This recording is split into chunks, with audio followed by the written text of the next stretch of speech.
Pardon? Oh, ça fonctionne. Merci beaucoup. Bonsoir tout le monde. En premier lieu, je vais vous demander de fermer le son de vos téléphones, si jamais ce n'est pas déjà fait, juste pour pas que nos présentateurs là, soient dérangés par le bruit d'une sonnerie. Merci beaucoup tout le monde de votre participation.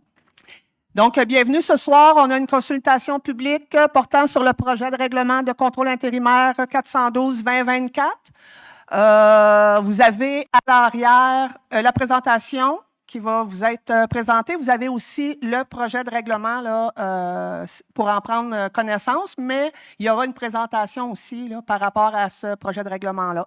Donc, sans plus tarder, parce que la soirée risque d'être longue, fait que je vais passer tout de suite le micro à Gino. Vas-y. Bonjour. Merci beaucoup, Madame la mairesse. Vous m'entendez bien? Parfait. Je m'appelle Gino Lally. Je suis chargé de projet pour cette belle ville depuis juillet 2021. J'aimerais d'abord remercier les personnes qui ont contribué pour pouvoir mettre cet événement en place. Sans leur aide, ce serait impossible. Donc, merci beaucoup à Sylvain Vinette, mon collègue aux travaux publics et son équipe pour le montage de la salle. À Geneviève Hamel, qui est responsable des communications pour la gestion des communiqués, la rédaction des communiqués de presse, ainsi que la gestion avec M. Luc et son équipe pour tout ce qui est audio-vidéo. Les élus, merci beaucoup pour votre appui et votre soutien ce soir. Je sais que vous êtes souvent sollicités pour consacrer vos soirées afin de nous supporter, donc c'est grandement apprécié. Et mes amis, mes collègues de travail, support en continu, ça me fait très chaud au cœur. La raison pourquoi nous sommes tous ici ce soir, excuse-moi, j'ai oublié de remercier les personnes les plus importantes dans la salle, vous, les amis dans la salle, et ainsi que ceux qui sont à la maison en train de visionner sur Facebook. Merci pour votre temps. Ça nous démontre que vous êtes impliqués et que vous voulez avoir ce que est le meilleur pour la ville. Donc, merci beaucoup. L'objectif ce soir, c'est de vous présenter un nouveau règlement de contrôle intérimaire, j'ai toujours la discuter avec ce mot, ou le RCI, dont sa résolution a été adoptée par les élus devant vous lors de la dernière séance de conseil le 8 octobre dernier. Et cette résolution a été adoptée en majorité. D'accord? Vous comprenez que le sujet des étangs d'épuration, ça fait longtemps qu'on en parle à Rigaud. Et les discussions ont commencé même avant que les élus et les fonctionnaires sont rentrés en poste. Donc, ce soir, nous ne sommes pas ici pour nécessairement juger, critiquer, questionner, douter les décisions qui ont été prises, parce que c'était hors de notre contrôle. Nous sommes ici pour se concentrer sur le présent et le futur. D'accord? Avec l'aide de ma collègue Maude Patoine, nous allons vous présenter le comment et le pourquoi de ces règlements. D'accord? Je m'occuperai du volet technique et Maude, ma collègue, va s'occuper de tout ce qui est réglementaire, juridique, urbanisme. On va vous demander de garder vos questions pour la fin. Il va y avoir un micro ici. Ma collègue Geneviève aussi va s'occuper de prendre les questions en note les personnes à la maison. Donc, nous avons déjà réalisé le mot de bienvenue. Je ferai ensuite une mise en contexte de la situation actuelle. Maude va s'occuper à présenter le projet de règlement et tous les articles.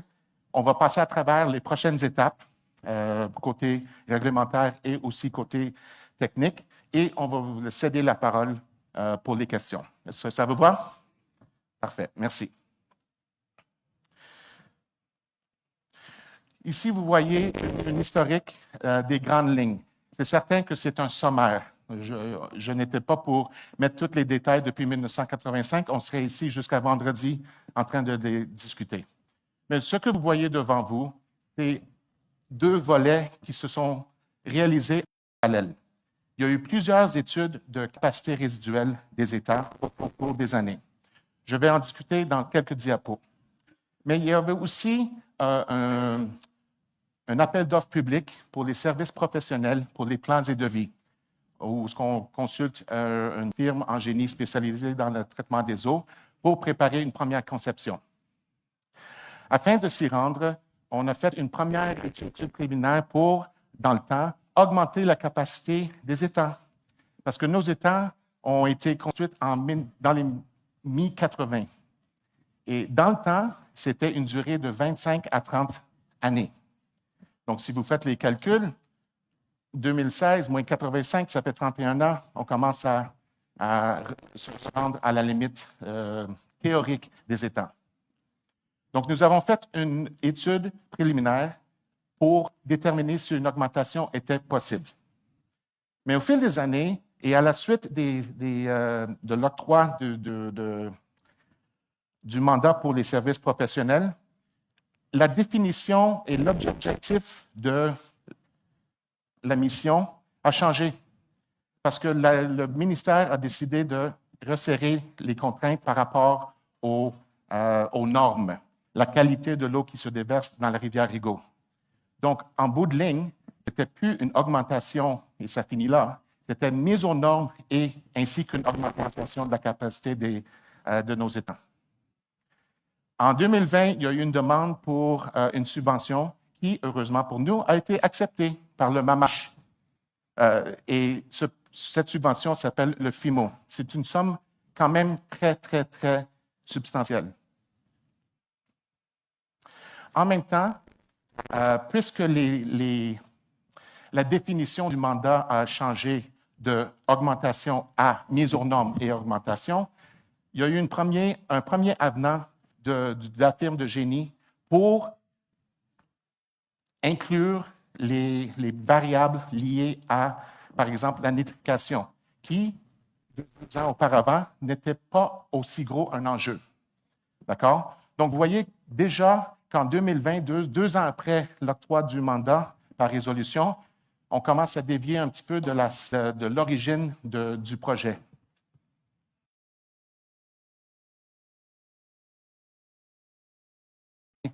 Proposé par cette firme en 2021. Et compte tenu que le ministère continue à serrer la vis, les normes continuent à être un petit peu plus restreintes.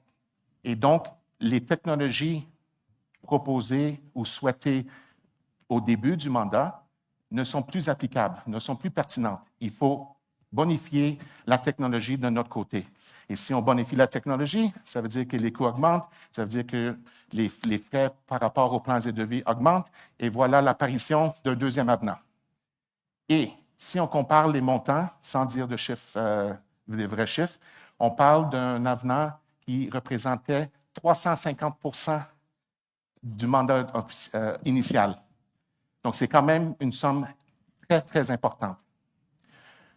Pour cette raison, notre service de greffe a travaillé fort avec la direction générale pour avoir un avis juridique. Parce que là, on se posait la question, est-ce que le mandat initial a été trop dénaturé? N'oubliez pas, en 2018, c'était augmentation. Ça finit là.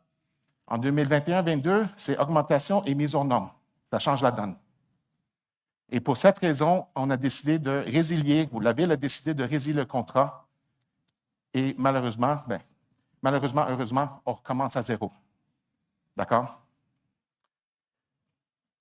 Aujourd'hui, on parle d'un PPU. Et là, je l'ai noté, mis en note parce que j'oublie tout le temps. C'est un programme particulier d'urbanisme. Ce plan ou ce programme qui est géré par Maude et l'urbanisme et ma patronne Julie, sert à déterminer quelle serait la vocation, par exemple, du nouveau parc industriel Dr. Oscar Gendron sur l'autre côté de la rivière Rigaud. D'accord? Sans avoir ce plan, c'est très difficile, vous pouvez comprendre, c'est très difficile, ou au moins beaucoup plus difficile à concevoir une usine de traitement et déterminer la nécessité ou l'ampleur des travaux pour les étangs. Donc, les élus travaillent fort et ce n'est pas quelque chose qui arrive du jour au lendemain. Ils travaillent fort pour discuter et ce n'est pas toujours à l'unanimité, excuse-moi. Donc, il y a des discussions à l'interne qui se font, mais des discussions, de bonnes discussions, parce qu'on veut vraiment trouver et combler les besoins de la Ville pour les 25, 30, 35, 40 prochaines années. D'accord? Donc, c'est un programme important. En même temps, on a fait une autre demande d'études, mais je vais revenir par la suite. Donc, voici un sommaire des études de la capacité résiduelle. C'est quoi la capacité résiduelle d'un étang?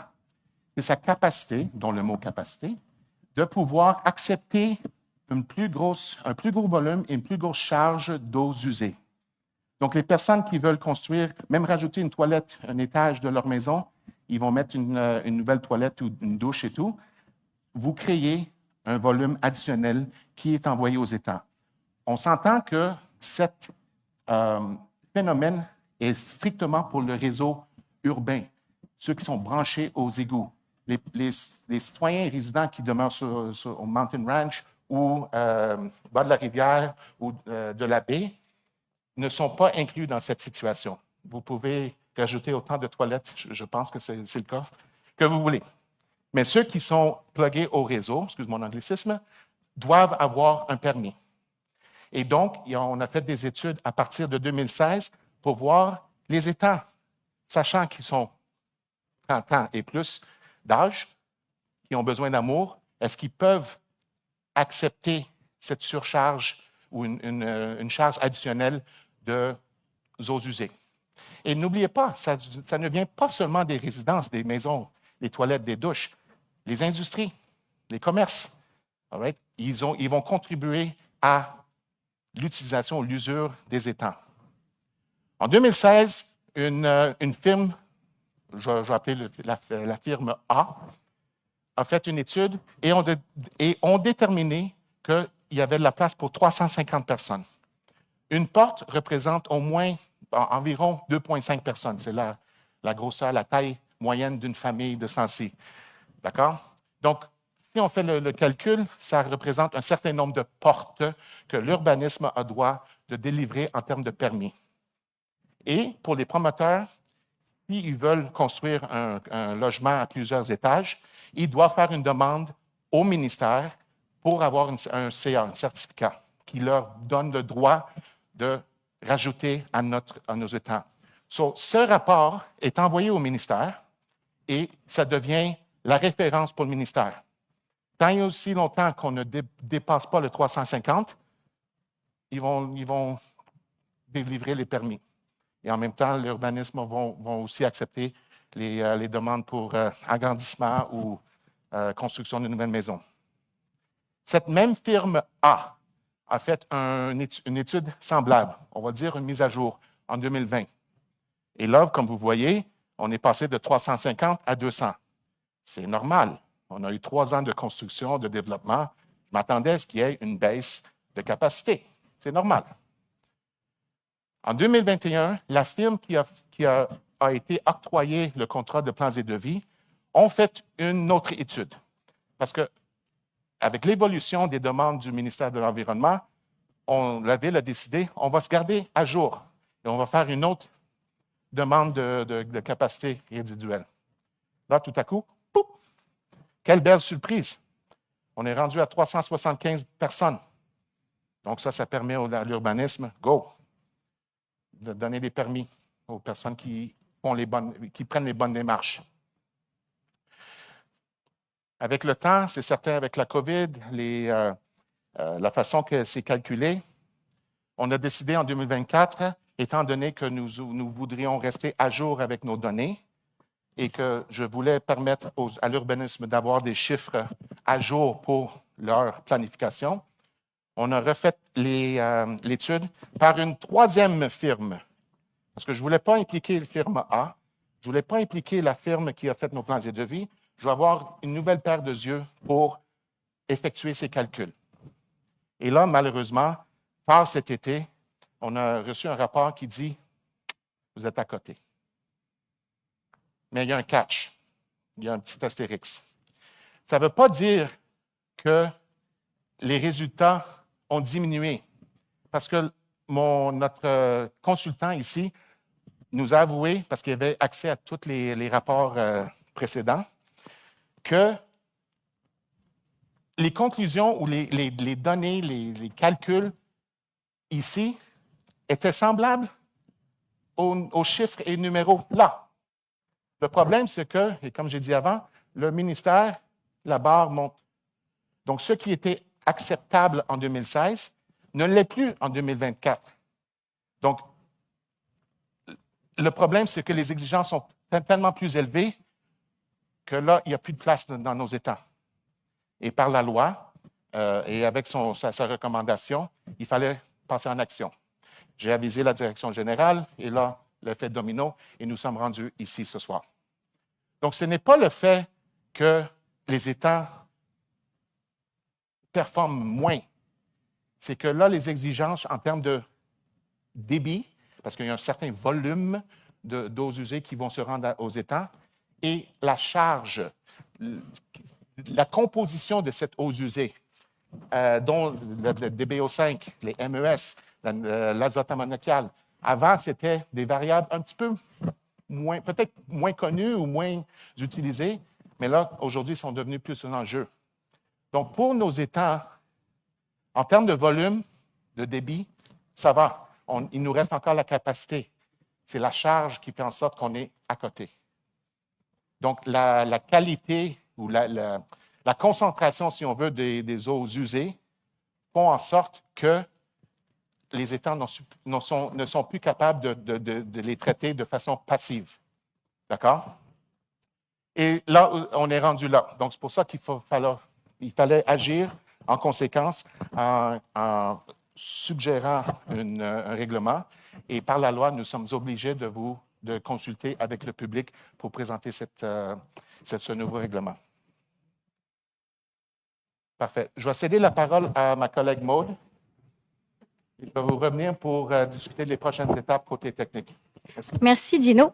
Je vais me présenter, Maude Patoine, conseillère en urbanisme. Donc, ce soir, je vais vous présenter, en fait, le projet de règlement numéro 412-2024.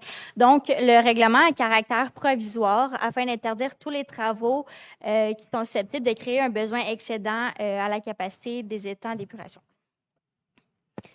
Donc, l'objectif du règlement, c'est de permettre de pouvoir, en fait, respecter les critères de conception de la station d'épuration, le temps qu'on permette la réalisation là, de la mise aux normes puis l'augmentation de la capacité des étangs. Ce règlement-là aura un effet d'interdiction pour la délivrance des permis et des certificats pour toutes les propriétés qui sont desservies par le réseau d'égouts.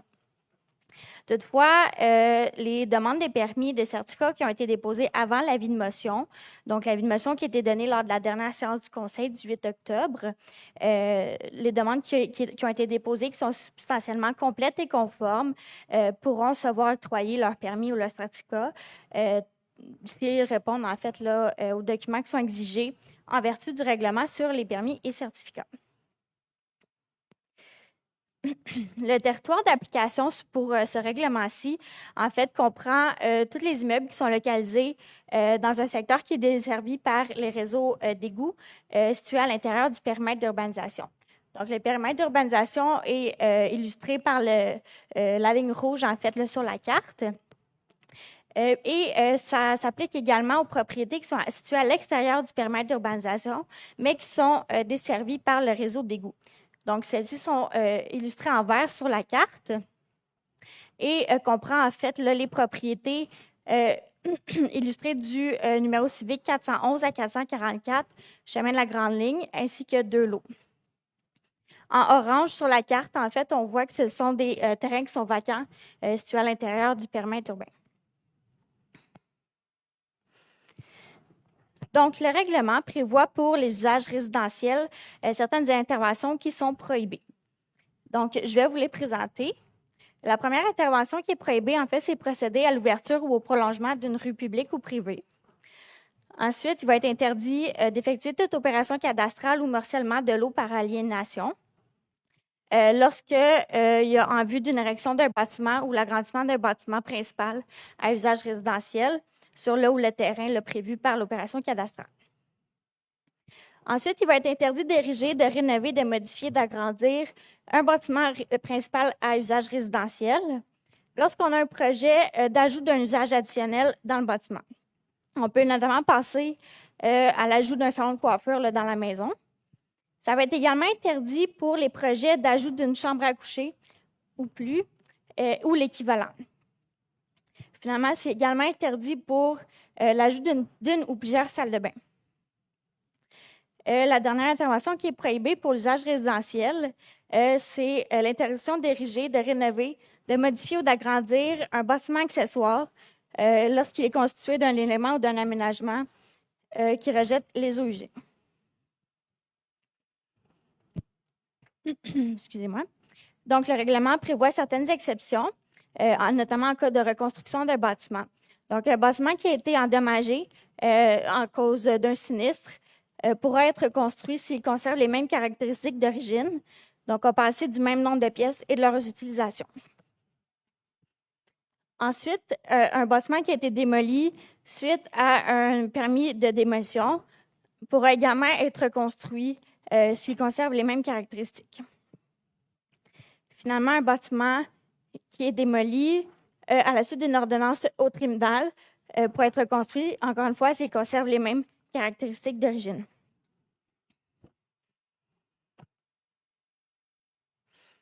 Ensuite, pour ce qui est des usages commerciaux, industriels ou communautaires, le règlement prévoit également certaines interventions qui sont prohibées. La première, c'est la même. En fait, procéder à l'ouverture ou le prolongement d'une rue publique ou privée sera interdit. Procéder à toute opération cadastrale ou à tout morcellement de l'eau en vue de l'agrandissement ou de l'érection d'un bâtiment principal est interdit. Il va être interdit d'ériger, rénover, agrandir tout bâtiment principal à usage commercial, industriel ou communautaire si le projet est susceptible d'entraîner une augmentation de la capacité au rejet des eaux usées. Donc, la différence va être calculée en fonction de la situation qui prévalait avant l'entrée en vigueur du règlement. Ensuite, il va être interdit de transformer et ou convertir un usage qui est existant ou de remplacer par un nouvel usage. Encore une fois, lorsque les activités sont susceptibles d'augmenter le volume des eaux usées qui sont rejetées. Finalement, il va être interdit d'ériger, rénover, modifier ou agrandir un bâtiment accessoire lorsqu'il est constitué d'un élément ou des aménagements qui rejettent des eaux usées. Pour ce qui est de l'augmentation des eaux usées, en fait, on va considérer qu'un projet qui entraîne une augmentation du débit en litres par jour, ça va être évalué en fonction d'un tableau qui s'intitule « Débit et charges unitaires d'établissement décentralisé », qui est prévu en fait par le Guide pour l'étude des technologies conventionnelles de traitement des eaux usées et d'origine domestique, nouvelle version 2023, qui a été publié par le ministère de l'Environnement. En fait, ce tableau-là fait partie intégrante du règlement et se trouve en annexe B. Le règlement prévoit également des exceptions pour les usages commerciaux, industriels et communautaires. Donc, une première exception, ça serait de permettre l'émission d'un permis ou d'un certificat pour des travaux qui sont requis en raison de sécurité. Donc, les raisons de sécurité devront faire l'objet d'un avis écrit par un professionnel qui va attester en fait l'urgence de réaliser les travaux, notamment pour éviter la perte d'un bâtiment, pour des questions de situation dangereuse pour les personnes à l'intérieur et à l'extérieur des bâtiments, ainsi que pour des enjeux environnementaux ou d'hygiène. Ensuite, une deuxième exception, ça va être de permettre toute opération pour l'implantation d'un service d'aqueduc ou d'égout sur une rue publique qui est existante et dont les travaux vont être effectués par la Ville. Troisième exception, ça va être également de permettre toute opération pour l'implantation d'un réseau d'électricité, de gaz, de télécommunications ou de câbleaux de distribution. Et finalement, une dernière exception, ça va être de permettre d'autoriser en fait les opérations cadastrales qui sont nécessaires pour la déclaration de copropriété. Donc, pour ce qui est des prochaines étapes, au volet réglementaire, donc l'avis de motion a déjà été donné par le conseil municipal lors de la séance d'octobre 2024. Ensuite, il y a un avis public qui a été publié préalablement à la consultation publique pour annoncer la tenue de la consultation de ce soir. Ce soir, on tient la consultation publique. Ensuite, l'adoption du règlement est prévue pour la séance de novembre et par le fait même, ça sera l'entrée en vigueur du règlement. Je vais laisser Gino parler des mesures à mettre en place pour le volet technique. Oups. Testing, 1, 2, 3. Vous m'entendez? Oui. Merci, je vais juste prendre une petite gorgée. J'avais laissé ma canette sur la table. Merci beaucoup, Maude. Alors, on termine avec une dernière diapositive. Il y a eu quand même des mesures depuis cette résiliation de contrat avec notre firme de génie conseil. Et aussi, je vais vous dire en quelques mots le plan de match. C'est certain que le plan de match va impliquer plusieurs professionnels. Ça va impliquer les élus, la direction générale, le service de l'urbanisme, mais ensemble, on va y arriver. Je vais commencer par le dernier point à gauche en bas, la séparation du réseau unitaire et bonification du réseau pluvial. La réalité à Rigaud, c'est que les conduites souterraines, les infrastructures sont pour la grande majorité combinées. Qu'est-ce que ça veut dire? C'est que les eaux des pluies vont directement dans les égouts et s'ils vont dans les égouts, c'est parce qu'ils vont être acheminés aux étangs. On utilise nos étangs pour traiter de l'eau pluviale. Déjà, on commence mal cette séquence. Donc, depuis mon arrivée, on travaille fort pour séparer. Et lorsqu'on a fait la reconstruction de la rue Saint-Madeleine, c'est un combiné. Et là, il y a une pluviale ainsi qu'un égout. C'est séparé. On va faire la même chose pour l'hôtel de ville lorsqu'on va passer à la construction de la prochaine phase. Et au fur et à mesure que nous devons refaire ou reconstruire des rues, la réfection des rues, qui implique le remplacement d'infrastructures souterraines, c'est certain qu'on va les séparer. Donc, juste en pouvant les séparer, les conduites souterraines combinées, déjà, on diminue le débit envoyé aux étangs. Ça, c'est la première étape. Mais malheureusement, pour ce faire, ça coûte des sous. Il y a des subventions. Saint-Madeleine a été subventionné, Hôtel de Ville va être subventionné, mais les subventions ne sont pas toujours disponibles. Donc, il faut nous sommes à la merci du ministère lorsqu'il y a de l'argent disponible. Plus lié aux étangs, on a fait récemment un achat des aérateurs de surface. Les aérateurs sont utilisés pour permettre à l'eau de circuler. On veut créer l'oxygène, l'oxygénation, afin que la décantation se fait de meilleure façon. Et il y a aussi d'autres avantages à avoir une bonne aération. Il y a présentement 9 aérateurs de surface sur les 3 étangs derrière, à côté de l'écocentre.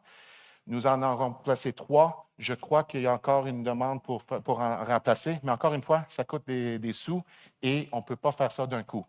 Juste avoir une meilleure aération de nos étangs, on espère d'améliorer un petit peu la performance, mais ça ne va pas nous sortir du trou qu'on est présentement. C'est juste des mesures à court terme. En même temps, de la même veine, l'étude des boues, le volume des boues. Vous savez que lorsque l'eau usée rentre dans les étangs, il passe à travers notre usine de traitement pour ensuite s'acheminer à 3 bassins. Il y a la décantation, et la décantation crée des boues. Et avec le temps, les boues s'accumulent. Et c'est pour cette raison que nous sommes obligés de faire une étude de boue afin de mesurer le pourcentage de boue au fond de chaque bassin. Ça a été fait en début octobre et on attend le rapport. C'est toujours fait au mois d'automne, d'après ce qu'on m'a dit. En fonction des résultats, de la conclusion, ça va déterminer si on va faire une vidange de boue. Donc, encore une fois, peut-être que vous pensez une vidange de boue si on enlève la décantation, les boues au sol, que ça va créer de la capacité. Mais non, ce n'est pas le cas. Ça va juste permettre une meilleure performance des étangs parce que la même goutte d'eau qui prend habituellement 14 à 19 jours pour se rendre à la rivière va avoir plus de temps pour être traitée. S'il y a trop de boue, imaginez s'il y a trop de boue, trop de sable, l'eau va être poussée et elle va se rendre à la rivière de façon prémature. Et on ne veut pas ça. Dernièrement, nous allons faire, en fait, j'ai déjà commencé une démarche pour faire un audit et une étude de capacité de la station de pompage SP4. Ils sont tous numérotés. SP4, c'est la station de pompage qui se situe juste à l'autre côté de la rivière, en face des étangs. Cette station de pompage, tous les égouts, soit combinés ou séparés, sont envoyés du côté ouest de la rivière. Donc, l'industrie, il y a Jean-Marc Séguin, il y a le domaine Saint-François, il y a quelques commerces aussi sur Saint-Jean-Baptiste. Les eaux usées provenant de ces bâtisses-là sont envoyées à la station de pompage et sont envoyées sous la rivière jusqu'aux étangs. Vous allez comprendre que la grande majorité du futur développement à Rigaud va se faire de l'autre côté. On est pas mal saturé. Oui, il y a de la place pour le développement ou une reconstruction, mais la grande majorité du développement va se faire de l'autre côté de la rivière. Et je trouve que Rigaud, c'est comme Paris. On a une rivière qui coupe la ville en deux. D'accord? Il faut déterminer si la création d'eau salée provenant des nouvelles bâtisses, peu importe si c'est une maison, une industrie ou un commerce, peut être acheminée par la station de pompage qu'on a présentement sous la rivière vers nos étangs. Parce que vous pouvez comprendre que grossir la conduite ou peut-être rajouter une deuxième conduite en parallèle de la conduite qu'on a présentement, qui implique la construction sur une voie navigable à la gestion du gouvernement fédéral, c'est compliqué et c'est cher. Donc, on va trouver peut-être des solutions qui vont nous permettre de faire une usine indépendante de l'autre côté, qui va desservir tout le côté ouest, et ça va servir aussi comme redondance. Si jamais on a un problème d'un côté ou l'autre avec un système de traitement, on a déjà le SP4 qu'on va pouvoir juste ouvrir la valve et permettre de façon temporaire afin de nous dépanner. Mais ce sont toutes des possibilités qu'il faut examiner, dépendamment de la vocation qui va se faire et le développement qui va se faire et quel type de développement qui va se faire de l'autre côté. Et imaginez, si on décide de faire une usine, l'autre bord une petite usine mécanisée là, qui est encore plus, même cette salle serait assez grosse pour pouvoir faire cette usine. On coupe SP4.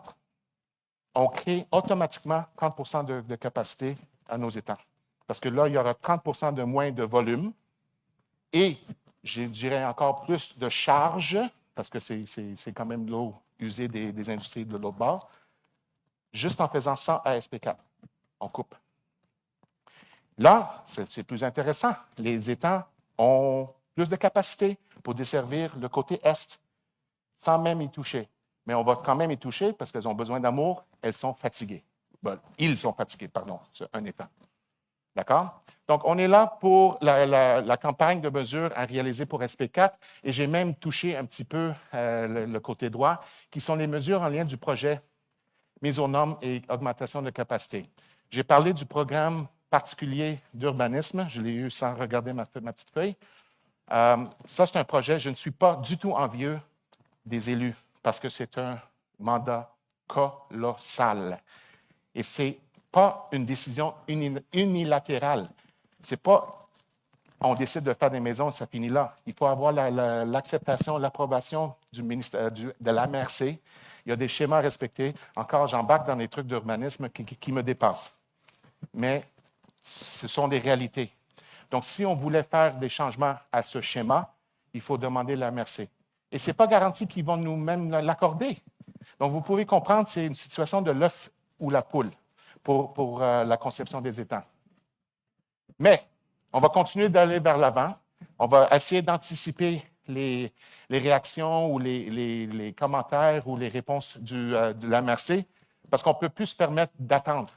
En fait, ce rapport qui nous a confirmé que nous sommes à côté avec les étangs, c'est un moyen d'accélérer, pousser le bouton accélérer pour non seulement moi, mais pour la direction générale et les élus.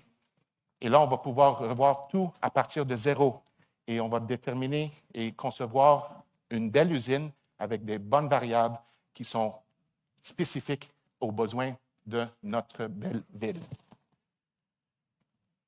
Mais, en plus de la merci de la MRC, il faut envoyer je ne vous dirai même pas le nom au complet parce que ça change aux 2 années et c'est très, très long. Mais c'est le ministère de l'Environnement. Il faut demander des demandes de ORR, l'objectif environnemental de rejet. Et même ça change parce que leurs critères changent. On en avait fait un dernièrement en 2022. Je ne pense plus qu'il est pertinent. La demande n'est plus pertinente. On va en faire, on commence une démarche à faire une demande de ORR auprès du ministère de l'Environnement prochainement. Parce que ce qui a été recommandé en 2022 n'est pas nécessairement la même recommandation en 2024. Ça se peut, mais ils changent souvent les variables, leurs normes, et donc il y a des conséquences à ça. Et éventuellement, c'est certain qu'on va retourner en appel d'offres publics pour des services professionnels, en sachant qu'on va pouvoir leur donner les bonnes variables qui sont spécifiques aux besoins de notre ville. Ce ne sera pas une solution attrape-tout, que si ça va être 500 maisons ou des industries dont les eaux de procédés sont plus lourdes que d'autres, ce sera spécifique et pertinent pour les prochaines 40-50 années. Et la subvention dont je vous ai mentionné avant, c'est certain que à chaque fois que je fais une démarche, j'appelle le ministère pour dire « voici ce que nous faisons ». OK? L'argent va être toujours important et critique pour notre succès, futur succès. Et c'est certain que lorsqu'on va faire un appel d'offres public pour les services professionnels, on va passer en appel d'offres pour les travaux physiques. Et ça peut dépendre. Ça peut aller, on pourrait tout mettre nos œufs dans un même bassin, excuse-moi pour le jeu de mots, et mettre toutes nos énergies dans les étangs. Et là, il faut bonifier la station de pompage de l'autre bord. C'est possible. Si on décide d'aller avec une petite usine mécanisée de l'autre bord, il va y avoir d'autres choses à gérer. La gestion des boues, parce qu'il va y avoir la création de boues. Mais au moins, on va pouvoir desservir ce côté-là à 100 % et on va pouvoir créer une capacité organique, artificielle, juste en coupant l'envoi des eaux usées de l'autre bord, qui va nous permettre de sortir de cette situation. Donc voilà, nous sommes rendus là. On va céder la parole à vous. Et aussi, je pense que Geneviève prend des notes par rapport aux questions sur Facebook. Si vous avez des questions, on vous invite de monter au micro ici et on va faire notre possible. Encore une fois, juste un petit rappel. Les questions qui sont pertinentes au règlement, si ce sont des cas particuliers, j'aimerais faire une deuxième étage ou troisième étage de ma maison, est-ce que j'ai le droit de ... On vous invite à poser ces questions, mais on veut éviter ce soir du cas par cas.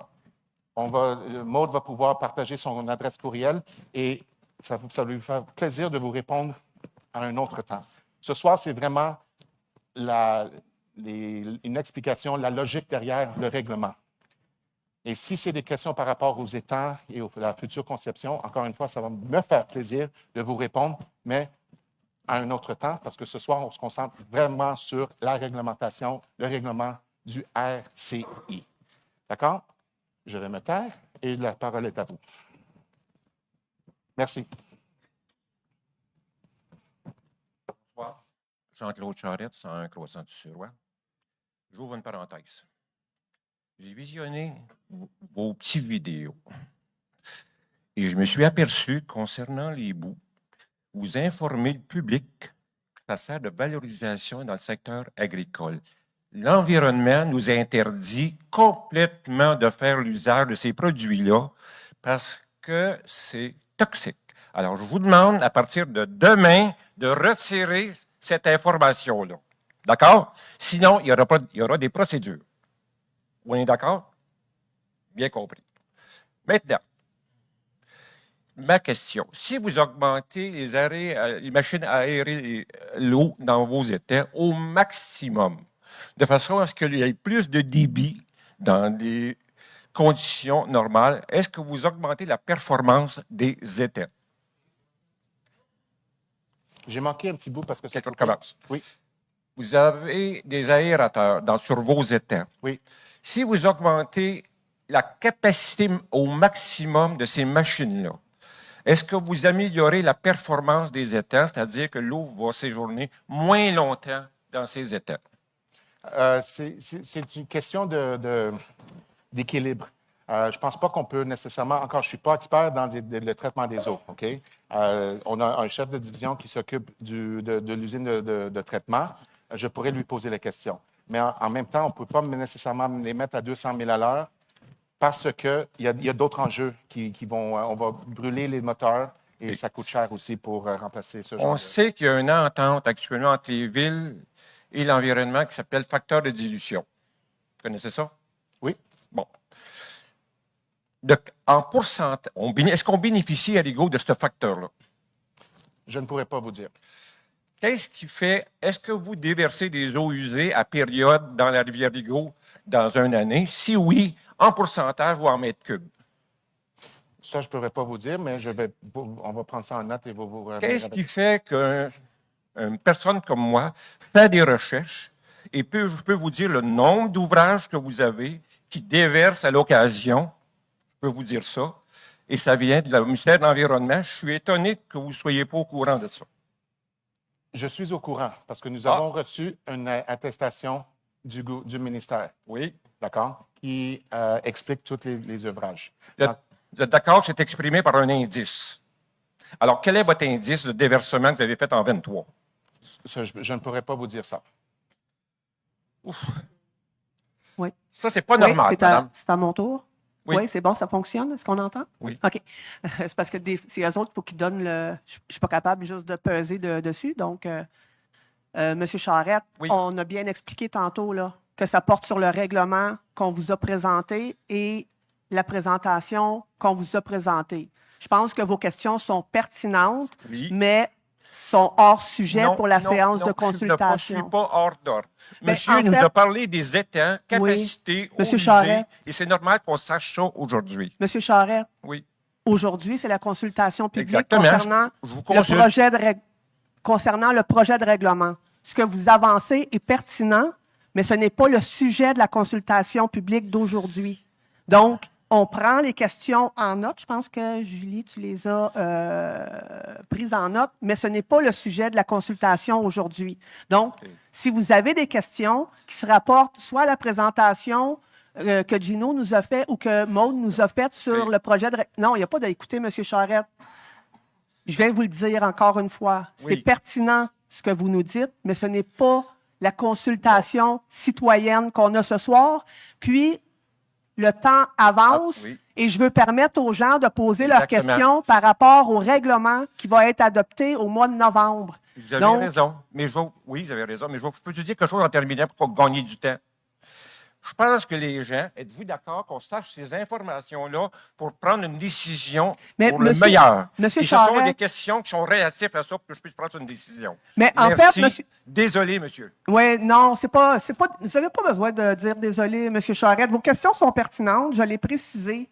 Mais au final, la décision, là, je comprends, vous dites, on prend des décisions, mais nous, là, on a les informations lors de nos préparatoires. On a l'information par rapport aux chargés de projet qui viennent nous faire des présentations. Donc, c'est important pour ce soir que si jamais, parce que le projet de règlement a été publicisé, là, ça fait quand même un petit bout, donc il y a sûrement des gens qui ont pris la peine déjà de le lire puis qui ont des questions à poser sur ce règlement-là. Je comprends, Mme la mairesse. Mais ça se traduit par une facture. Ça. Et vous Mais- êtes d'accord mais avec c'est- vous? mais Et on c'est a besoin sûr. savoir ça Mais ce c'est soir, certain. si on vous donne un chèque en blanc. Il y a toujours Êtes-vous une d'accord? question de facture, M. Charette, sur n'importe quoi qui se passe ici. Il y a une question de facture. Puis nous, on va faire le nécessaire pour que justement la facture ne soit pas trop élevée. Donc, si jamais vous avez des questions sur le projet de règlement qui vous a été présenté, je vous inviterai à les poser. Sinon, s'il y a quelqu'un d'autre dans la salle qui... Je vais enchaîner aussi, Oui. Mme la mairesse. Oui. Ce soir, le rapport qui nous a été présenté, ce n'est pas une décision, est-ce qu'on va construire une piste cyclable ou non? Ça va dépendre des budgets. C'est noir ou blanc. Malheureusement, avec les données qu'on a reçues, on n'a pas le choix d'agir. Ce n'est pas les informations qu'on a voulues.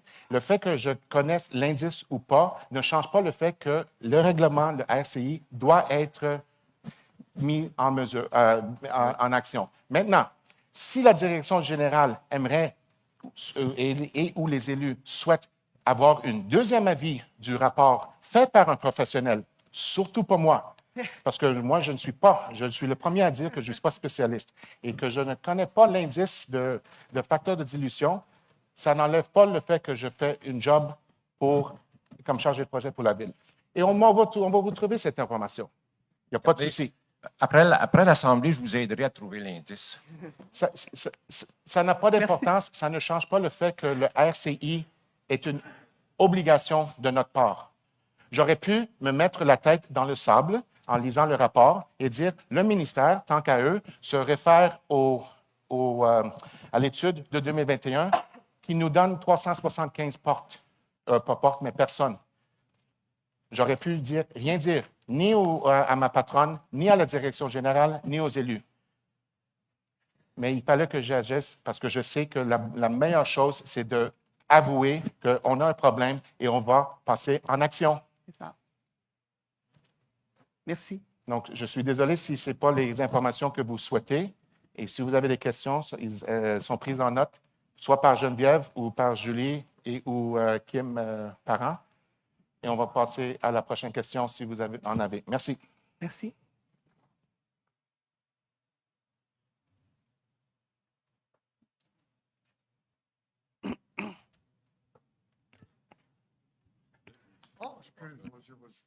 Bonjour.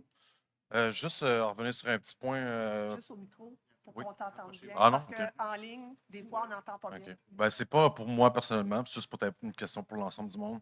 Vous avez parlé de ne pas pouvoir, mettons, ajouter une chambre dans une maison. En quoi ajouter une chambre a un impact sur l'effet des résidus puis tout ce que vous avez discuté? Ou, mettons, qu'est-ce qui a aussi un impact de fait de rajouter une toilette dans une maison, mais que le nombre d'occupants reste le même dans une maison sans avoir rajouté le nombre d'occupants? Est-ce qu'il y a comme une exception à partir de là? Ou...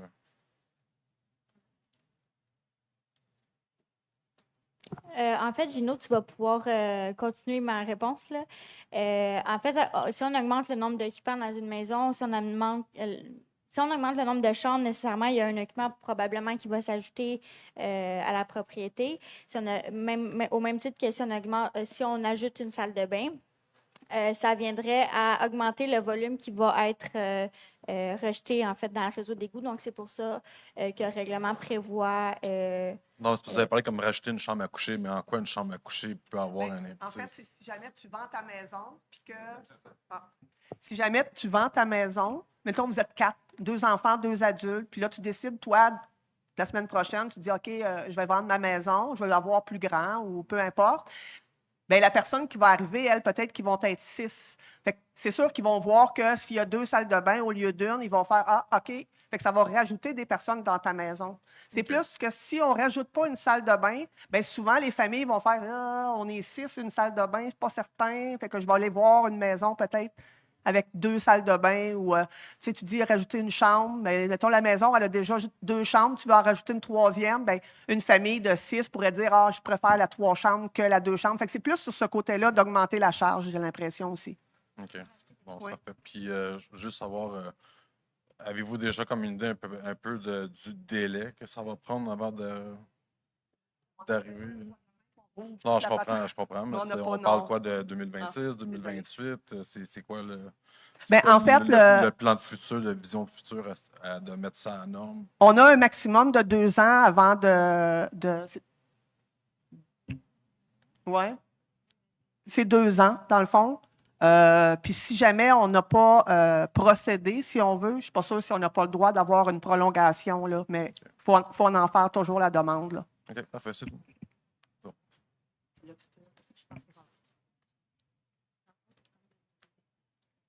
Gérald Gauthier, 111 Saint-Jean-Baptiste, Est à Rigaud. Vous avez parlé du système d'égout qui est mixte, le pluvial puis le sanitaire. Ça veut dire qu'en plus, l'usine d'épuration, qui va nous coûter une fortune, ça veut dire qu'il faut ouvrir toutes les rues de Rigaud. Moi, j'appelle le vieux Rigaud, là. Pas le domaine Saint-François, là, mais tout d'Amour, Lauson. Ça veut dire qu'on va avoir une double dépense. Je comprends votre question. Je peux vous rassurer que si les égouts sont en bon état, on ne les touche pas.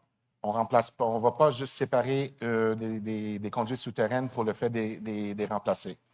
Sur Saint-Madeleine, on a fait des études, on a fait des inspections par vidéo et on a pu démontrer au gouvernement qui nous ont subventionné cette portion du projet que les égouts étaient à remplacer.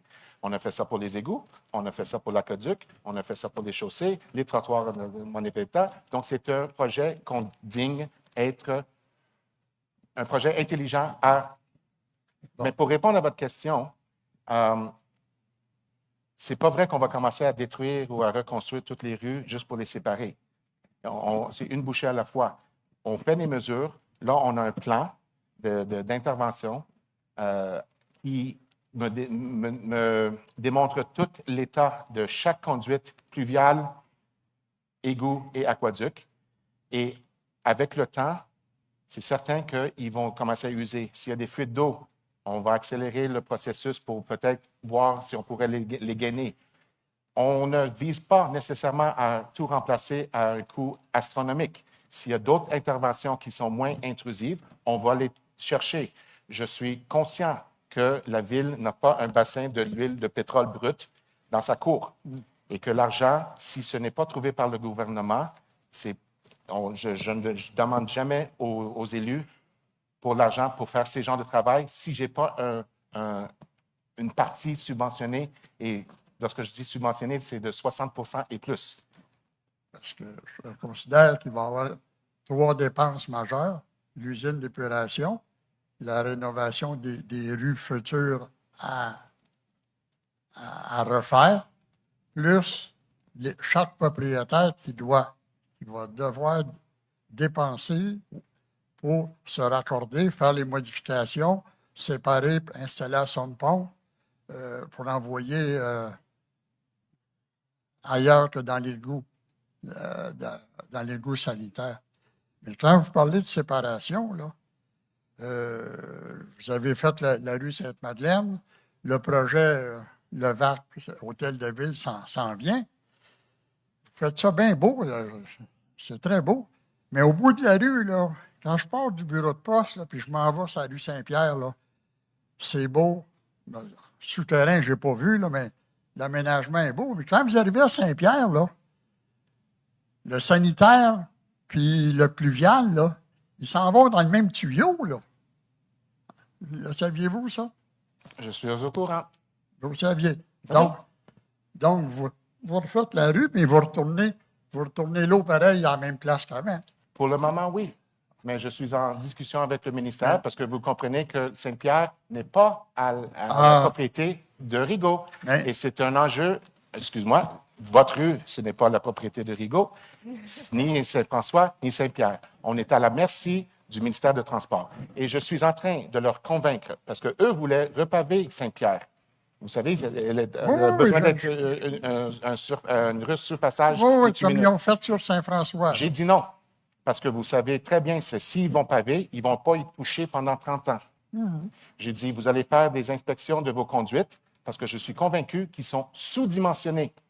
Ils ont été construits en quelle année? Je ne sais pas. En 75, Il y a 76. plusieurs décennies. Donc, ce qui était à propos dans ce temps-là ne l'est plus maintenant avec les changements climatiques. Donc, je suis en train de les convaincre que le pluvial doit être remplacé et elle doit être remplacée par des conduites encore plus, avec un diamètre plus important. Et en ce moment-là, on va pouvoir raccorder de façon logique le pluvial que nous avons installé sur Saint-Madeleine aux pluviales qui vont refaire sur Sainte-Pierre. Imaginez que je n'aurais pas fait le contraire, parce qu'on me critique d'avoir remis le nœud sur Saint-Pierre, que j'aurais dit, il n'y a pas de pluvial sur Saint-Pierre ou le pluvial ne sera pas touché, on va remettre un combiné. On n'aurait pas fait notre part des objectifs du ministère, qu'à chaque opportunité, on va séparer à tout prix, soit dit en passant, subventionné, les conduites souterraines. Et si ça te donne que c'est plugué sur une rue qui ne nous appartient pas, pour le moment, on a besoin de vivre avec. Mais ça ne veut pas dire que je laisse dormir.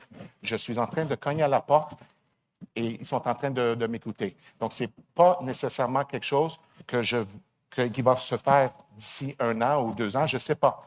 Parce que la rue Saint-Jean-Baptiste devrait être refait aussi.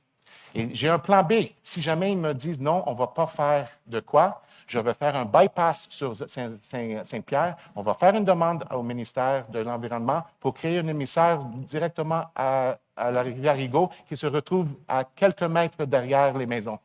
Donc, il y a un plan B, mais j'aimerais que ce soit une solution qui est plus logique et long terme pour la ville.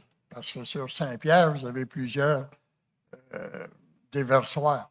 Oui? Vous en avez là, autour du collège. Oui, la rue Sainte-Madeleine, Mme Primo, là, Oui. ça passe sur son terrain.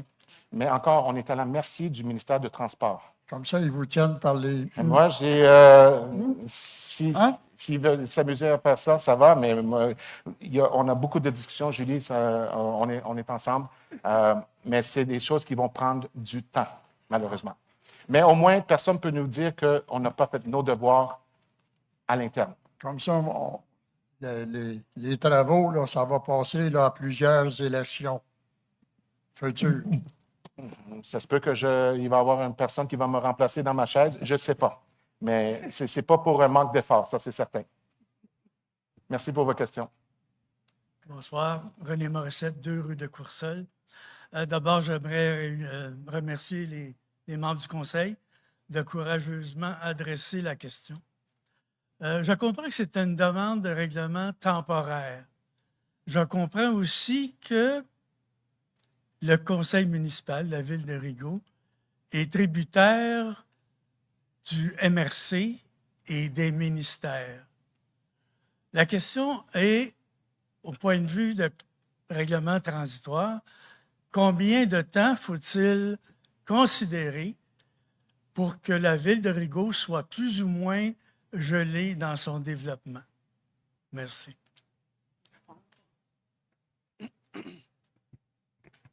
Mais du côté de...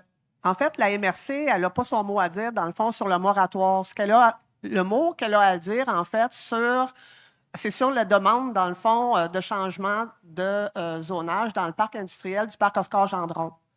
Maintenant, il étudie la question.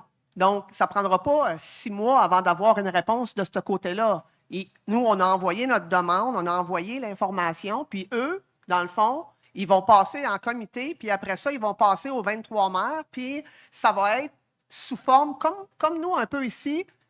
Donc, on recommande ou on ne recommande pas d'aller de l'avant, puis la décision va revenir, dans le fond, aux 23 maires.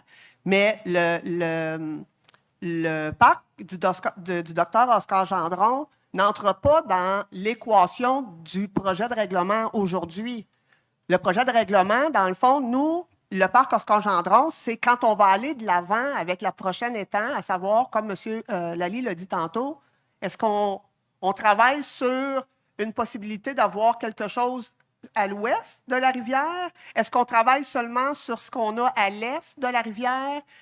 Puis le parc, dans le fond, dès qu'on aura la décision des membres du conseil de la MRC à savoir si on peut aller de l'avant ou pas, bien, c'est sûr que ça va aller relativement vite après ça, les plans et devis, etc. Là. Donc, oui, ça touche un maximum de 2 ans, mais ça peut se faire plus rapidement, là. Mais c'est ça. Là, aujourd'hui, c'est ça, c'est le maximum de 2 ans.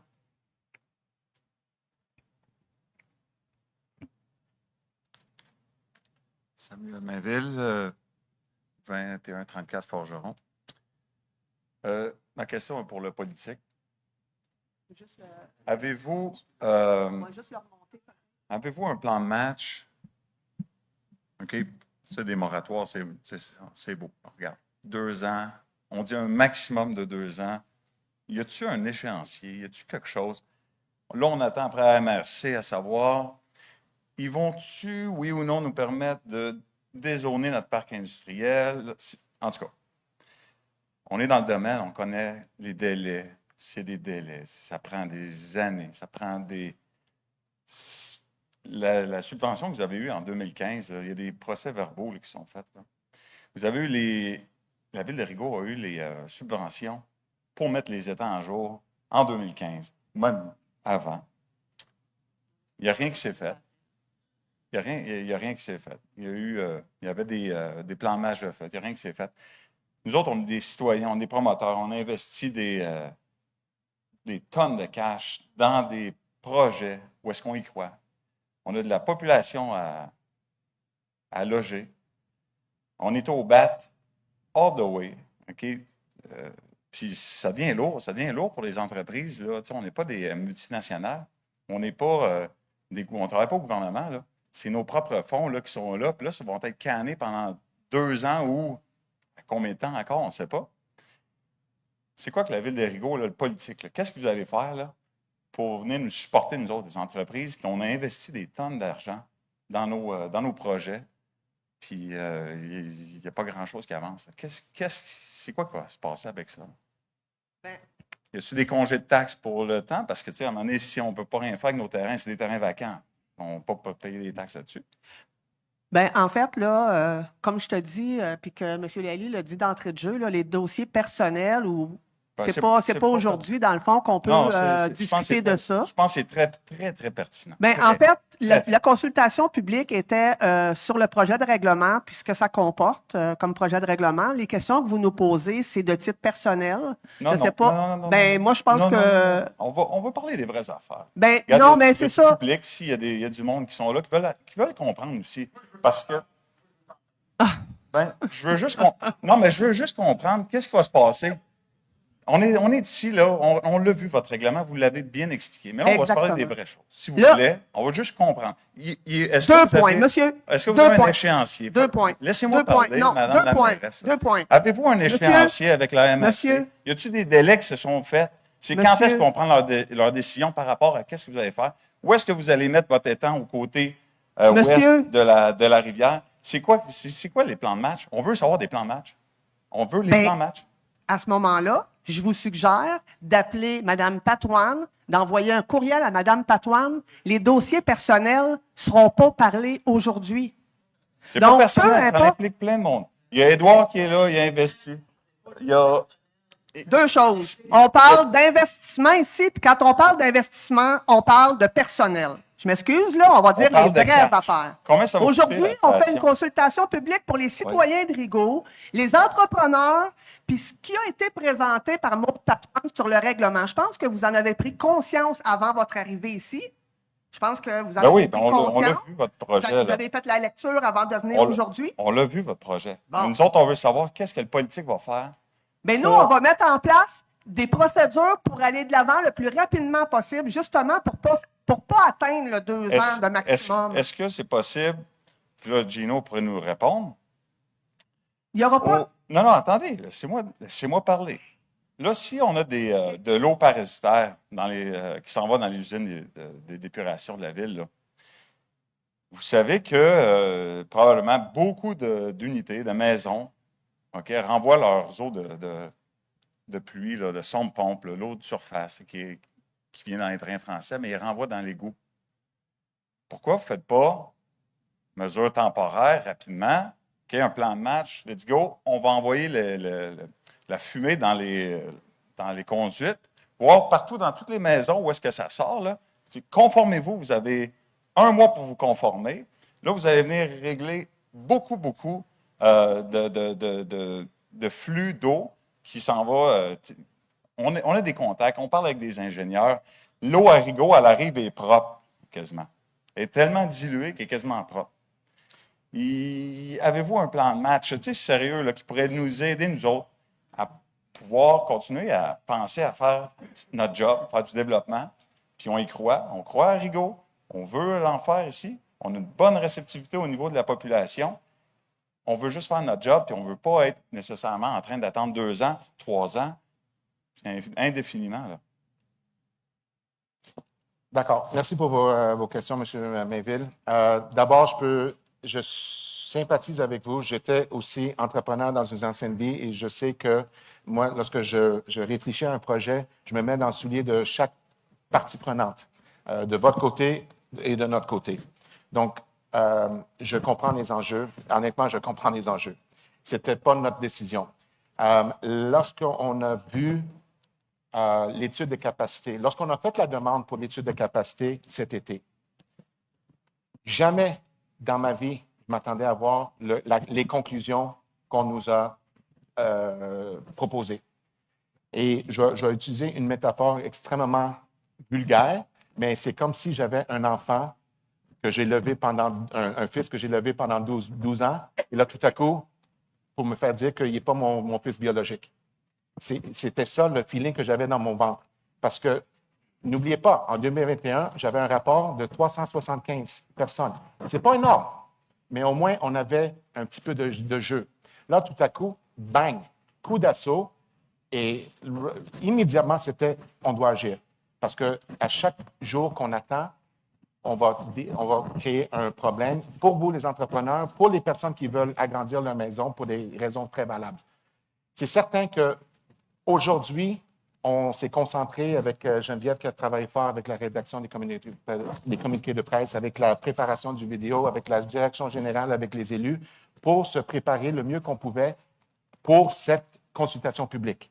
C'est certain, à partir de demain ou début de la semaine prochaine, on va impliquer plus les élus et la direction générale pour avoir un plan de match. J'avais un plan de match, mais là, il va falloir accélérer. Et vous abordez un excellent point par rapport au test de fumée avec les sans-pompes qui vont directement aux égouts. On a cette situation un petit peu ailleurs et c'est connu. Là, on va peut-être prendre votre suggestion et accélérer et mandater un plombier pour faire ces genres de tests et on va avoir un rapport pour tout le monde. Mais là, si ça donne qu'un citoyen n'est pas conforme à la réglementation, on ne peut pas se faire critiquer pour dire vous nous demandez d'investir parce que c'est la responsabilité du propriétaire, comme vous le savez déjà. Ouais. Mais nous autres, peut-être, on était un petit peu endormis au volant pour le moment parce qu'on ne pensait pas avoir le dos contre le mur comme on a été présenté au mois d'août. Et je peux vous garantir que depuis le mois d'août, il y a eu des trucs qui vont être... excuse-moi, là, je m'entends, ça frotte contre ma barbe. Qu'il y a eu des avancements qui ont été peut-être mis de côté dernièrement, mais là, qui vont être en premier plan avec une implication plus grande des élus et de la direction générale. Donc, est-ce que j'ai un plan aujourd'hui? Non, j'avais un plan un petit peu plus à long terme en pensant que j'avais un petit peu de capacité. Mais là, on agit, on va accélérer, mais je n'ai pas de plan aujourd'hui parce qu'on se concentrait à vous fournir de l'information pertinente au règlement de la RCI. Est-ce qu'il y a un plan de match qui va être présenté à la population? On pourrait, c'était en discussion que je m'attendais à ce qu'il y ait des questions par rapport aux étangs. On ne parle pas de la réglementation aux étangs. Si ça donne qu'on pense, que les élus pensent et la direction générale pense qu'une consultation publique reliée aux étangs serait intéressant, c'est certain qu'on va le considérer. Et je vais me préparer en conséquence. Parce que certains que les travaux que vous allez faire là, par rapport aux étangs, ça va coûter très cher aux contribuables ici. Là, puis, ça va coûter très cher. Non, la première partie de la phrase, j'ai manqué. Votre mise à niveau des étangs, oui. là, votre rénovation, vos améliorations, ça va coûter cher à la population de Rigaud. Ça prend un plan de match aussi pour le développement après. Là. Oui. Ça prend un méchant plan de match parce que ça va faire augmenter les taxes de tout le monde.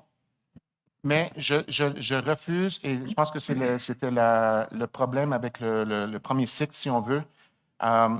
On n'a pas fourni les bonnes informations. Et donc, c'est pour cette raison, la conception a dérapé un peu. On a perdu contrôle. C'était un feu dont on ne pouvait plus contrôler. Je préfère de penser lentement et agir rapidement plutôt que penser rapidement et agir en conséquence. Parce qu'il y a d'autres villes qui ont fait des usines de traitement des eaux, pas de traitement des eaux, pardon, d'eau potable, aqueduc, qui ont agi rapidement puisque le dos était contre le mur. Mais là, ils en payent la conséquence parce que c'est des dizaines de milliers, des 10 millions et plus pour le garder en opération.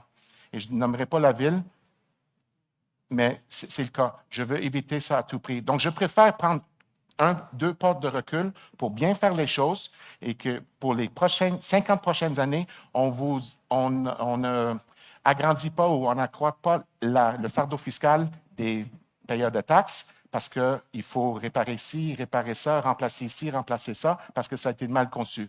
Donc oui, on paye pour maintenant, mais chaque dollar va être bien calculé et pour que dans 50 ans, vos enfants, vos petits-enfants n'auront pas ce fardeau fiscal comme vous êtes en train de vivre aujourd'hui. Parce que si, avec peut-être un meilleur entretien, on ne serait pas dans cette situation. Et donc, je veux m'assurer que c'est bien pensé, conçu, construit, géré, maintenu pour 50 prochaines années. C'est ça, mon souhait. Merci, M. Vincent. Bonsoir. Rebonsoir. Toujours concernant le sujet concerné, on crée un scénario. Vous faites votre projet de règlement. Compte tenu qu'on n'est pas satisfait des informations, qu'on a une crainte, que notre vision est biaisée par rapport à la situation, on signe le registre pour demander un référendum et le référendum dit non au projet. Quelles sont les conséquences à ce moment-là? Ça, Madame Parent, peut-être, pourra répondre à savoir s'il y aura un registre pour le projet de règlement. Tout règlement demande un registre. Oui, donc le règlement qui vous est présenté ce soir, il est adopté en vertu de la loi sur les compétences municipales. Ce que vous faites référence, le registre, c'est en vertu de la loi sur l'aménagement et l'urbanisme. Dans la loi sur les compétences municipales, les dispositions qui parlent d'un moratoire de la sorte, on nous dit qu'il faut qu'on tienne une consultation, dans le fond, une assemblée comme ce soir, mais on ne prévoit pas de registre. Mais vous avez bien mentionné qu'il y aura du développement dans le parc Gendron et ça relève de l'urbanisme. Pourquoi la loi ne s'applique pas? Mais il n'y a aucun changement qui est présenté sous forme de règlement ce soir par rapport Non, c'est un au projet parc. de règlement que vous nous préparez. Pas par rapport au parc. Ce soir, on parle juste de la capacité Regardez là. des étangs. Dans le règlement 412-2024, ça ne concerne pas nécessairement les étangs. Ça. On ne vient pas parler du parc ou de l'agrandissement Mais ou du changement de moi, j'ai zonage. lu qu'on parlait du développement futur. Bien, non? en tout cas, En tout cas, vous pouvez me dire laquelle mais si disposition. on ne veut pas mais- l'avoir, le projet, là. M. Charette, je vous l'avais expliqué aussi. Là. Il n'y a rien, il n'y a pas de registre. Au Non. règlement d'emprunt, Oui. c'est beaucoup les règlements d'emprunt où est-ce que Exact. les gens peuvent venir signer à l'hôtel de ville Oui. pour être contre. On l'a vu lors d'achat d'équipements aux incendies. On l'a vu pour Oui. l'hôtel de ville à une époque.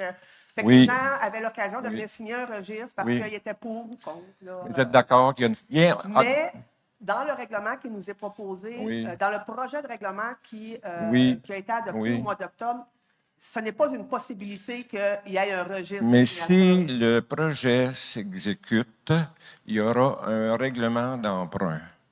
Mais on n'est pas rendu, Mais pas rendu là des- parce qu'il non, faut mais faire des plans de écoutez, vie. il Là. faut finir par ça. C'est sûr que ça va finir par ça. Par ça, mais N'importe faut le quel dire, projet là. finit par ça. Exactement. Oui. Là, on parle sérieusement. Puis, ça sera à Mme Parent de nous mentionner à savoir s'il y a un registre de signatures pour aller. Donc, que pour les étangs ce Par les soir, étangs. c'est par politesse et par formalité que vous nous invitez. Bien, en fait, il y a beaucoup. C'est une consultation, exactement. En fait, c'est que c'est prévu dans la loi qu'on doit tenir une consultation. Donc, c'est pour cette raison-là. Mais il y a aussi pour laquelle on parle du fameux programme là, particulier d'urbanisme, c'est que c'est des éléments qu'on travaille en parallèle. Donc, on trouvait ça pertinent de vous le mentionner. Fait que Pertinent, oui. Oui, je suis d'accord, mais je comprends. Moi, en tout cas, j'en déduis que c'est une formalité de venir s'entendre. En fait, une formalité, oui, mais surtout une obligation. Donc, on a l'obligation de dire oui. Non, on n'a pas l'obligation de dire oui. Puis si on dit non, il se passe quoi comme conséquence? Ben, on va se faire taper ses doigts. Par le ministère de l'Environnement? Ben oui. Bien, directement, on est obligé de dire oui. Ben indirectement, ça fait depuis 85 qu'ils sont là, les étangs. Fait que forcément, Et- il va falloir les faire, hein, éventuellement, c'est sûr.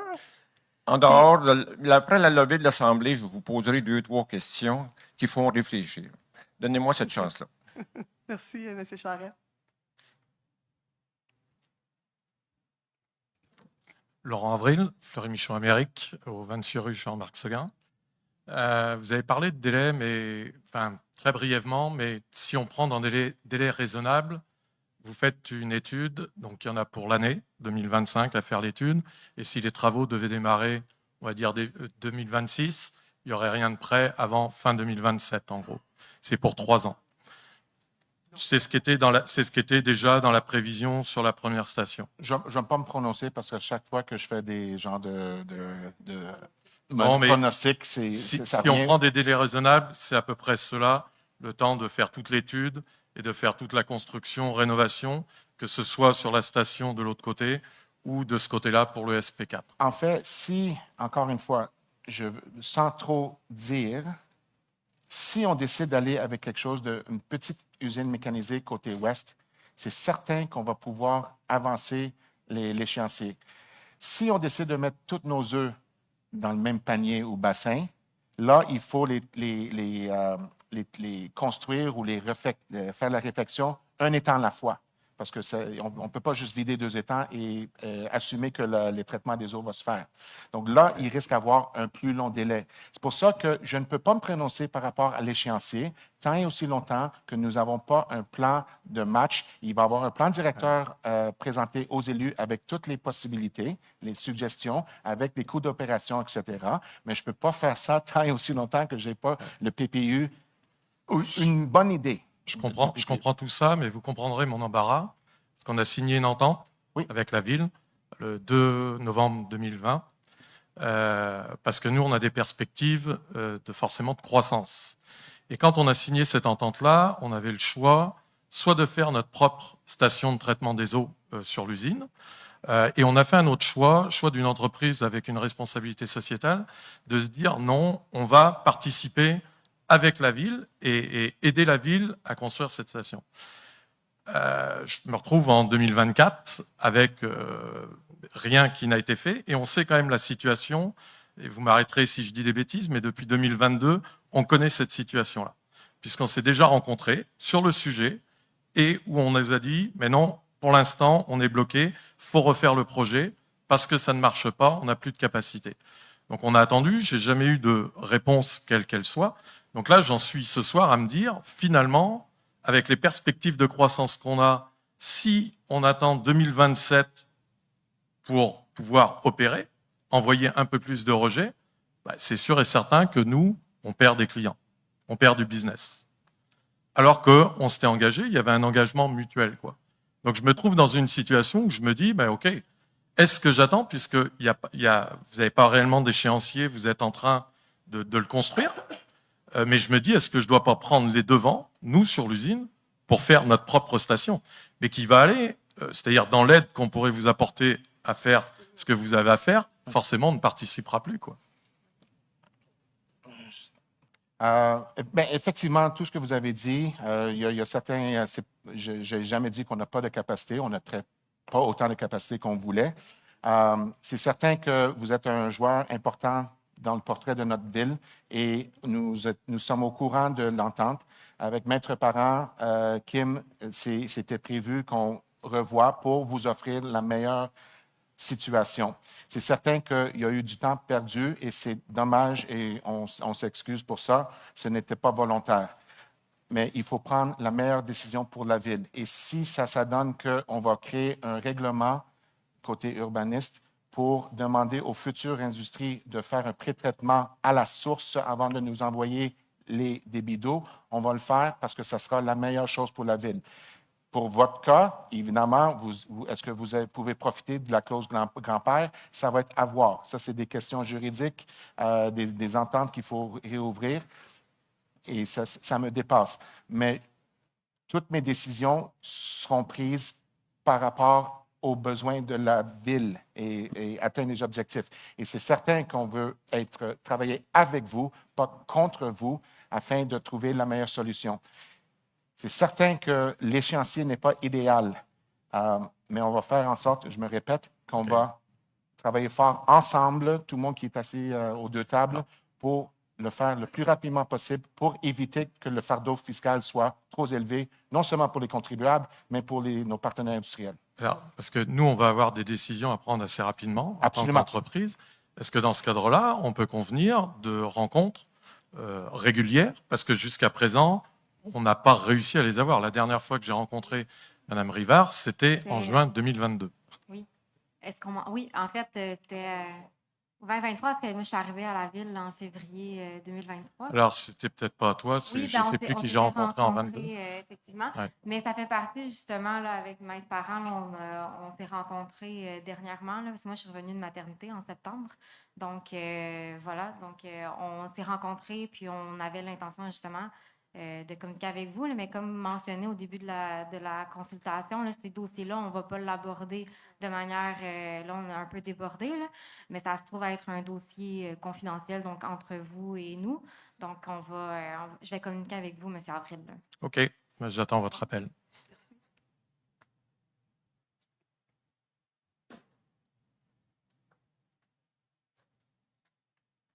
Bonjour, mon nom c'est Patrick Villeneuve. Ma question, c'est en lien avec la réglementation directement. Vous avez parlé pour le résidentiel, pas d'expansion, chambre de bain, chambre, ces choses-là.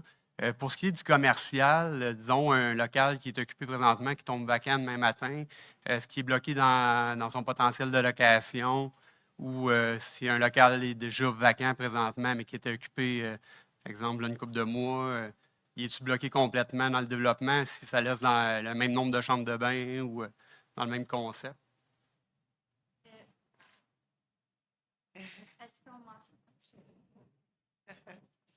OK, bon, parfait. Oui, ben en fait, c'est vraiment du cas par cas, en fait, qu'on va pouvoir évaluer là, les demandes. Si un nouvel usage viendrait à générer une augmentation du débit qui était déjà actuel avant l'entrée en vigueur du règlement. Donc, par exemple, aujourd'hui, on a un salon de coiffure, il tombe vacant, puis d'ici quelques mois, un nouvel usage vient à être installé dans ce local-là et ça donne à générer moins de débit. À ce moment-là, ça pourrait être correct. Là. Donc, c'est vraiment du cas par cas à voir au niveau du débit qui est généré là, dans les réseaux d'égouts.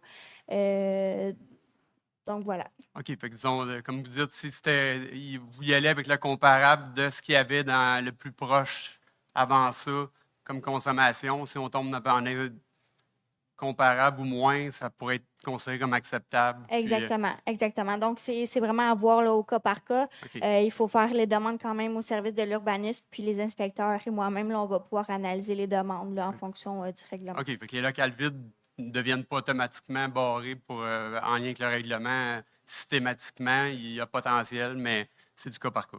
Exactement. OK. Ça répond à ma question. Merci.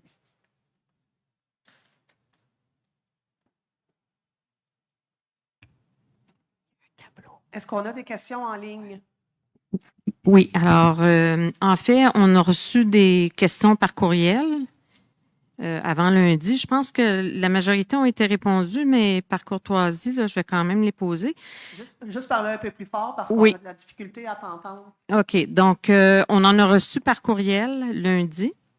Je vais les passer en premier. Il y a Mme Marleau. Je pense qu'on a répondu, probablement, là, Gino a déjà répondu à plusieurs de ces questions. Elle demande là, est-ce qu'on a un plan d'aménagement prévu dans le parc Oscar Gendron? Je pense qu'on a quand même assez bien répondu. Elle se demandait combien de familles d'industrie de commerce pourraient être ajoutées au réseau. Donc, on a répondu. Elle avait des préoccupations par rapport à ce qui avait déjà été fait, là, par exemple, pour le Collège des douanes, le Collège Bourget, qui ont fait des agrandissements ou des rénovations. Donc, c'était permis parce que la réglementation n'avait pas changé. Donc, on l'a fait en bonne et due forme. Peut-on avoir un résumé des études de capacité résiduelle des années qu'on a mentionnées dans le PowerPoint? Donc, on a expliqué qu'effectivement, on allait du présent vers l'avant. Là. On ne retournera pas en arrière faire l'apologie puis le détail de tous les rapports qu'on a reçus. Une autre des questions, peut-être qui serait... elle voulait voir si on pouvait faire d'autres études. Donc, ce ne sera pas le cas. Et c'était quoi le plan B si on ne pouvait pas mettre l'usine à niveau? Alors, je ne sais pas, Gino, si tu as quelque chose à rajouter à ça. Je ne pense pas. Hein? Non, c'est complet. Merci. Okay. Ensuite de ça, je vais passer à Marilyn Hébert sur Facebook. Elle en a posé plusieurs. Elle aussi, je pense qu'on lui a répondu. Elle demande, est-ce que le dernier rapport déposé au ministère signifie que peu importe le moratoire, tout projet de multilogement sera automatiquement bloqué par le ministère et que si le moratoire n'est pas adopté, il serait possible pour la Ville de continuer d'émettre des permis pour le résidentiel unilogement? Donc, je pense que la réponse, c'est non. C'est bien ça? As-tu compris la question? Oui, effectivement. OK. Ensuite, même s'il est difficile de prévoir avec exactitude combien de temps le moratoire va durer, on a eu la réponse. Est-ce que le moratoire pourrait être relevé si des mises à jour de calcul démontrent une capacité résiduelle? Alors, je pense que dans ton explication du scénario A et B avec l'usine, est-ce que tu peux peut-être juste revenir là-dessus sur l'usine si tu y vas avec une usine mécanisée?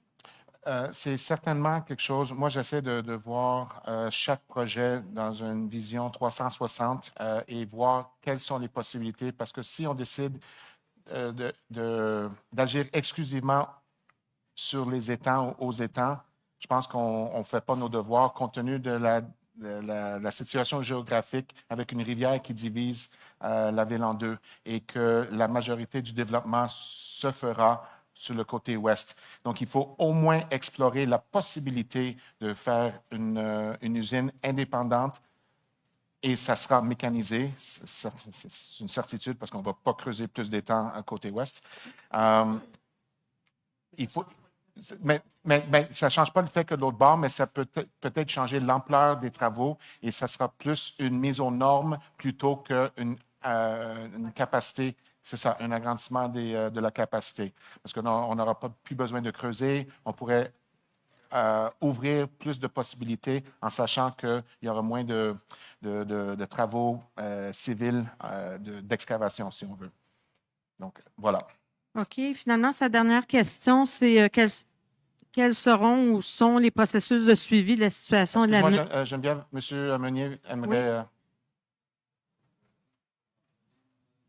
c'est M. Luc. Non? Luc. OK.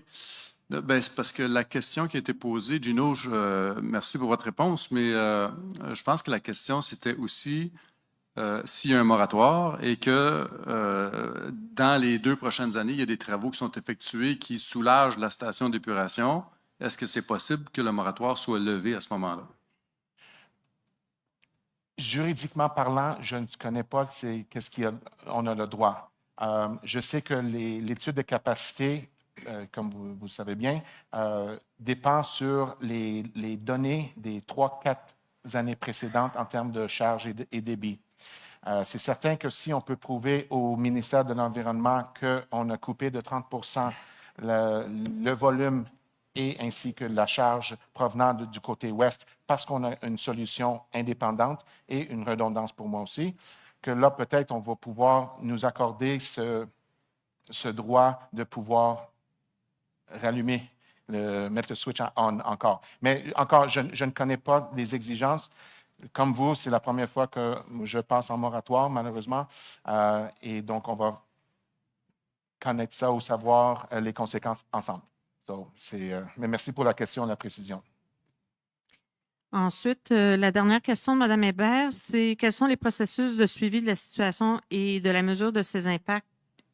Quels sont les processus de suivi de la situation et de la mesure de ses impacts sont prévus? Y aura-t-il une reddition régulière aux citoyens et sous quelle forme et quelle fréquence? Donc, c'est certain que moi, je suis, je ne sais pas si vous avez déjà aperçu, un surcommunicateur. J'aime être transparent pour 2 raisons. Ça fait partie de ma nature et deuxièmement, je n'ai rien à cacher. Si je fais mon travail, oui, des fois, ça ne correspond pas à vos attentes, mais le travail sera fait de façon avec intégrité, toujours avec les bonnes intentions pour combler les objectifs de la ville. Moi, je n'ai pas d'orgueil, moi, je le laisse à la porte. D'accord? Donc, Geneviève, je te lance la pierre parce que ça va dépendre. Si tu es prête à rédiger un communiqué de presse à chaque semaine pour bien communiquer, c'est à toi de décider. Mais moi, j'aimerais être plus transparent avec la direction générale ainsi que les élus. Et par défaut, ça va être transmis à vous, le public. Bien, en fait, j'inviterais les gens à consulter le site Internet de la Ville. Juste taper dans le moteur de recherche bureau de projet, vous allez trouver l'usine de traitement des eaux usées. Et c'est là qu'on va consigner tous les documents, puis les rapports et les suivis qui vont être faits au sujet de l'usine. Il y a aussi le plan particulier d'urbanisme, le PPU dont on vous parle depuis le début. Il va y avoir une page réservée à ce plan-là, les consultations publiques. On va inviter aussi le public à se joindre aux consultations en personne. Il va y avoir des sondages, tout ça. Donc, vous allez pouvoir suivre ça en vous abonnant à l'infolette. Là, on va vous communiquer l'information. C'est bon? Ensuite, à titre de citoyen, M. Meunier a posé aussi beaucoup de questions. Plusieurs sont pertinentes concernant, là, je vais y aller, c'est sûr que les questions sont longues, là, mais quelles sont les conditions associées à la promesse d'une subvention du gouvernement du Québec qui a été faite là, sur le 10 millions? Je ne sais pas si tu veux en glisser un mot, c'est toujours valide. Peux-tu, s'il te plaît, répéter la question? Quelles sont les conditions associées à la promesse d'une subvention du gouvernement du Québec de plus de 10 millions? C'est certain que lors de la demande en 2020, on ne s'attendait jamais à se rendre à une telle situation. C'est pour ça qu'à chaque étape, depuis la résiliation du contrat, je suis en communication assez fréquente avec le ministère de l'Environnement pour le garder à jour. Encore une fois, ce n'est pas les informations que le ministère veut entendre, mais c'est la réalité. Et je ne cacherai pas, je ne mettrai pas de beurre à sucre ou whatever. En anglais, it is what it is. Et on va vivre avec. Mais ils sont au courant. C'est certain qu'on nous recommande fortement de ne pas attendre un autre 10 ans. C'est jamais le cas. Mais ils sont au courant de tout ce qui se passe et c'est ça. Ils le seront encore plus lorsqu'on avance avec un plan plus accéléré. Parfait. Ensuite, au sujet du rapport sur l'étude de la firme FD Expert Conseil, je crois qu'on l'a rendu déjà public auprès du Conseil. Est-ce qu'on va le rendre public auprès du... Est-ce que ça va être rendu public?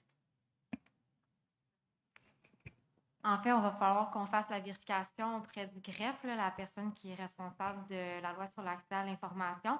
Mais il me semble là, que ce rapport-là est confidentiel, donc il va falloir faire la vérification. Là. Est-ce qu'on peut en connaître les coûts?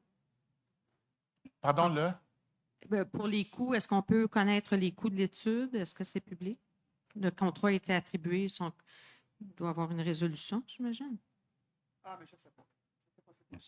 Ça sera validé.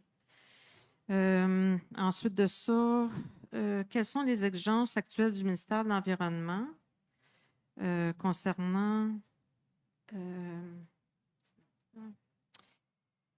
dans la documentation présentée sur le site de la Ville, l'administration en place a décidé de revoir l'ensemble du dossier pour s'assurer que là où les solutions retenues répondent aux exigences actuelles du ministère. Donc, on demande et à l'ensemble des besoins et des attentes des citoyens, quelles sont les exigences actuelles du ministère? J'avais mentionné avant que, je crois que c'est par rapport à un OER, si je ne me trompe pas, que la dernière demande de OER en 2022 faisait en sorte qu'on utilisait les mêmes variables lors de la conception. Et je ne crois pas que ces variables seront nécessairement transférables ou appliquées pour une prochaine demande OER. J'avais fait la demande à notre consultant pour dire, sans avoir une bonne idée de la vocation du parc industriel Dr. Oscar Gendron, est-ce que c'est possible de faire une demande OER? C'est difficile. Et je comprends qu'il pourrait y avoir des scénarios et des modèles et des simulations. Mais il faut faire attention que sans une vision, je pense qu'on consacre des énergies, pas nécessairement aux bons endroits, parce que même avec une bonne vision, les variables peuvent changer. Imaginez, sans cette orientation, cette vision claire, nette et précise, c'est comme tirer un dard aveuglement. Donc, j'aimerais procéder de façon stratégique, même si ça prend un petit peu plus de temps, mais je pense que ça va porter fruit. Mais c'est certain qu'avec l'aide de la direction générale et les élus, je me répète avec cet énoncé plusieurs fois, on va voir si on peut accélérer et peut-être se prononcer un petit peu en avance, même en ne pas sachant, pas sachant les réponses de la MRC, sachant pas, pardon, les réponses de la MRC et ou du ministère de l'Environnement. C'est ça. On est un petit peu l'œuf ou la poule. C'est ça la question à répondre. OK. Pour mettre aux normes les étangs, il faut définir quels seront les débits d'eau usés et les charges de pollution à traiter dans le futur. Ces estimations sont basées sur des projections dans les 20-25 ans, dans 20 ou 25 ans, de quelle sera l'augmentation de la population de la ville de Rigaud, des nouvelles industries, commerces ou institutions, les ICI, qui pourraient venir s'implanter sur le territoire desservi par le réseau d'égouts. On peut tergiverser pendant des années pour tenter de prédire ces chiffres. Il est impossible de les connaître avec précision. Si on prévoit une croissance annuelle de 1 %, la population de Rigaud en 2050 serait d'environ 11 000 habitants et on sait ce que cela représente en termes de pollution à traiter. Le fait que ces habitants soient installés dans le secteur de la ville de Rigaud, déjà desservi par des infrastructures et des services aux citoyens, ou que ces habitants soient installés dans le parc du Dr Oscar Gentron ne change rien. Pour ce qui est des ICI, nous avons déjà décidé que nous voulons que les entreprises qui viendront s'installer dans le parc industriel aient des rejets d'eau usée limités selon nos exigences. Il est donc facile de prédire les débits et les charges que pourrait générer le parc une fois complètement développé. Donc, les questions sont les suivantes. Quel lien faites-vous entre la vision des citoyens sur leur milieu de vie et le projet de la mise aux normes des étangs? Une bonne longue question. Une bouchée à la fois. J'avais déjà parlé de la vocation. Pour moi, une vocation mixte avec résidentiel, commercial et industriel va faire en sorte que ça va produire un certain volume et débit volume/débit ou charge. C'est certain que si on décide de mettre l'usine la plus grande au monde de Amazon, avec 2 toilettes et 3 douches sur toute la superficie, ça va changer la donne en termes de la conception. J'exagère. Et un troisième lieu, si on décide d'y aller vers l'avant avec un pôle agroalimentaire qui est, si je ne me trompe pas, le schéma souhaité par la MRC, ça change la donne. Le fait qu'on voudrait demander aux industries d'avoir un pré-traitement à la source qui serait la solution idéale est une excellente suggestion, mais ce règlement n'existe pas encore. Donc, est-ce que ce serait peut-être un peu irresponsable qu'on puisse avancer avec une conception d'une usine sans même que la réglementation soit rédigée, adoptée et acceptée par vous? Parce qu'on pourrait avoir un registre et ça pourrait être refusé. J'aimerais avoir des variables un petit peu plus définies. C'est tout ce que je recherche. Parce que dans le passé, je pense qu'on s'est tiré une balle dans le pied parce que on a besoin d'augmenter la capacité des usines. Go. On veut augmenter excuse-moi, là, c'est parce que là, je suis en train de perdre mon micro. On souhaite augmenter la population de 8 000 à 10 000. Pour moi, ce n'est pas une variable pertinente. Je vous explique pourquoi. Ce n'est pas les 8 000 habitants de Rigaud qui sont plugués sur le réseau actuel. On va dire, chiffre rond, la moitié. Donc, il faut calculer, avec l'aide de l'urbanisme, avec le PPU, quel est le potentiel ou le maximum qu'on peut atteindre en termes de population sur le secteur qui sera desservi par les égouts, les infrastructures souterraines. Nous n'avons pas eu cette information. Nous sommes en train de travailler pour avoir ces données. Et j'aimerais, lorsque je gère un projet où je demande aux professionnels qui sont beaucoup plus compétents que moi dans le domaine de concevoir quelque chose, je souhaite, et vous pouvez comprendre pourquoi, leur donner des vraies informations. Pas, pouvez-vous augmenter la capacité? Allez-y, c'est carte blanche et c'est chèque en blanc.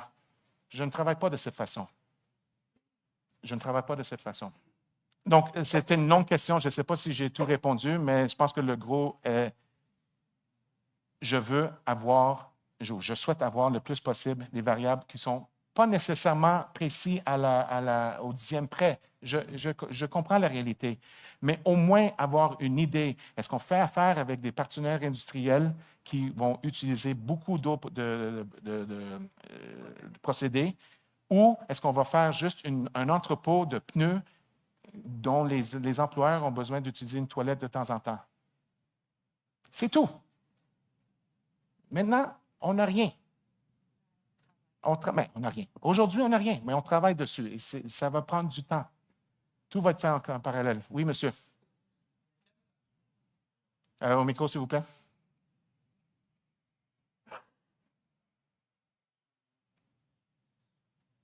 Bonsoir. Quand vous dites que vous travaillez là-dessus, Sylvain Coste, chemin de la Pointe-aux-Sables, quand vous dites que vous travaillez ou que vous n'avez pas de données tangibles, en fait, ce que j'ai pu comprendre de la question de M. Meunier, c'était sur quoi vous allez vous baser pour prendre des décisions, alors que même aujourd'hui, en 2024, malgré toutes les années passées, on n'a toujours pas de données probantes. Donc, sur quoi vous allez vous baser pour arriver avec des données qui sont intéressantes et qui sont tangibles, comme vous dites? Bonne question, M. Coste. Merci.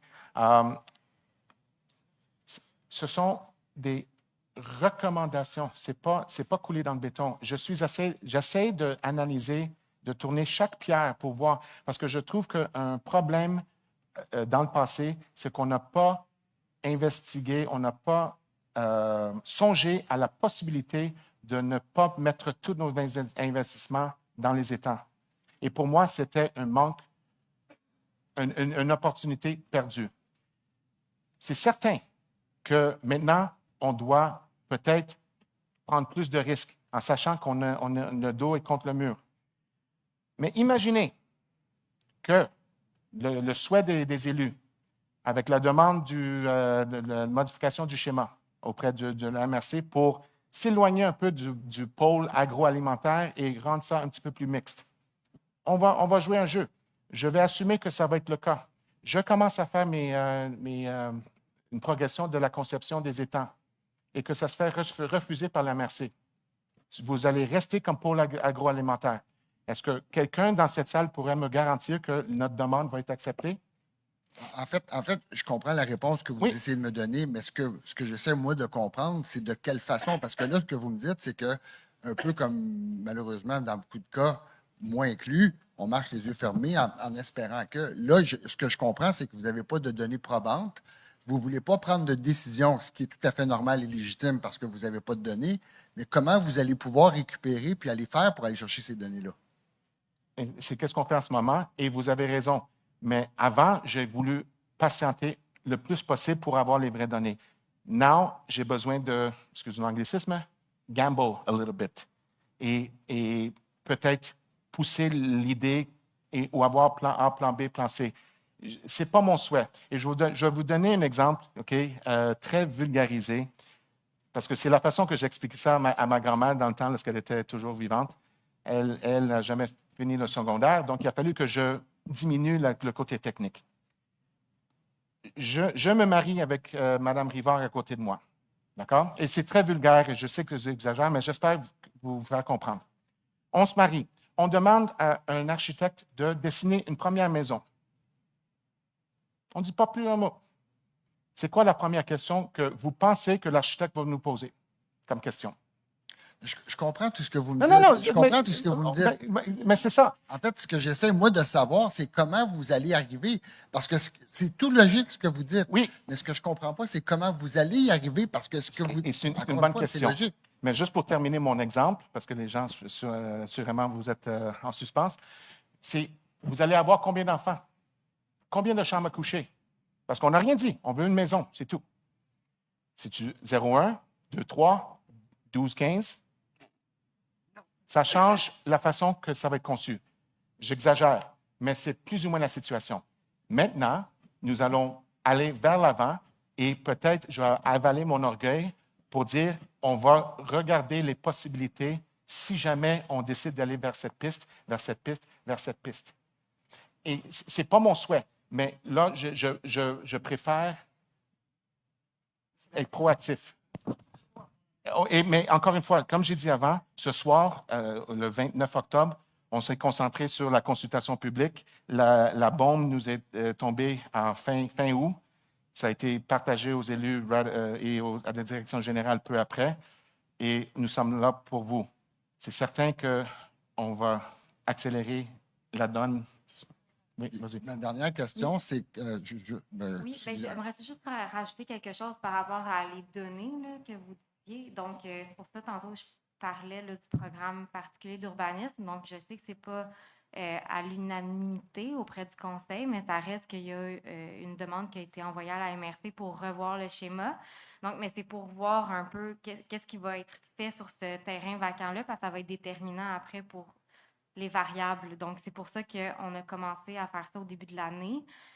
Puis là, on est en train justement avec la firme là, qui travaille là-dessus de façon active. Là. Donc, ça, c'est comme en parallèle. Puis c'est pour ça qu'on parle tant de l'œuf et la poule. Donc, on le travaille en parallèle du dossier des États. Puis ma dernière question, ça va. Peut-être que vous y avez répondu puis que je n'ai pas été assez attentif. Il me semble que depuis que j'habite Rigaud, ça a toujours été l'histoire des égouts ou des débits d'eau par rapport aux étangs, tout ça. Comment ça se fait qu'en le 29 octobre 2024, on n'ait toujours pas encore de données sur la vision où c'est qu'on va aller dans notre développement économique, alors qu'on sait depuis des années qu'éventuellement, on allait frapper le mur. Ce qu'on a fait, c'est qu'on n'a pas, pour toutes les raisons du monde qui sont toutes aussi bonnes les unes que les autres, on n'a pas pris de mesures pour aller au-devant de ce qui s'en venait. Puis ce soir, le 29 octobre, une fois qu'on a eu la claque en pleine face, on se ramasse avec un problème méga puis majeur. C'est pas petit. Là. Ça veut dire qu'il n'y a aucun développement économique pour les prochaines années à Rigaud. C'est majeur. Là. Le revenu, c'est quoi, là, je ne veux pas qu'on embarque là-dedans parce que ce n'est pas l'objectif, mais c'est quoi le montant des taxes qui ne seront pas, les prévisions qui ne seront pas rentrées? C'est quoi tout ce qui suit avec le problème qu'on a ce soir est majeur? Puis qu'on n'est même pas ce soir capable de donner de vision sur qu'est-ce qu'on pense que l'avenir de la ville va être dans plusieurs années. Je trouve ça grave. J'essaie juste de voir pourquoi est-ce qu'on attend ce soir pour le faire. Je ne veux pas partir un débat, ce n'est pas l'objectif, mais c'est un peu mon point, puis je vais arrêter là-dessus. Je vous remercie.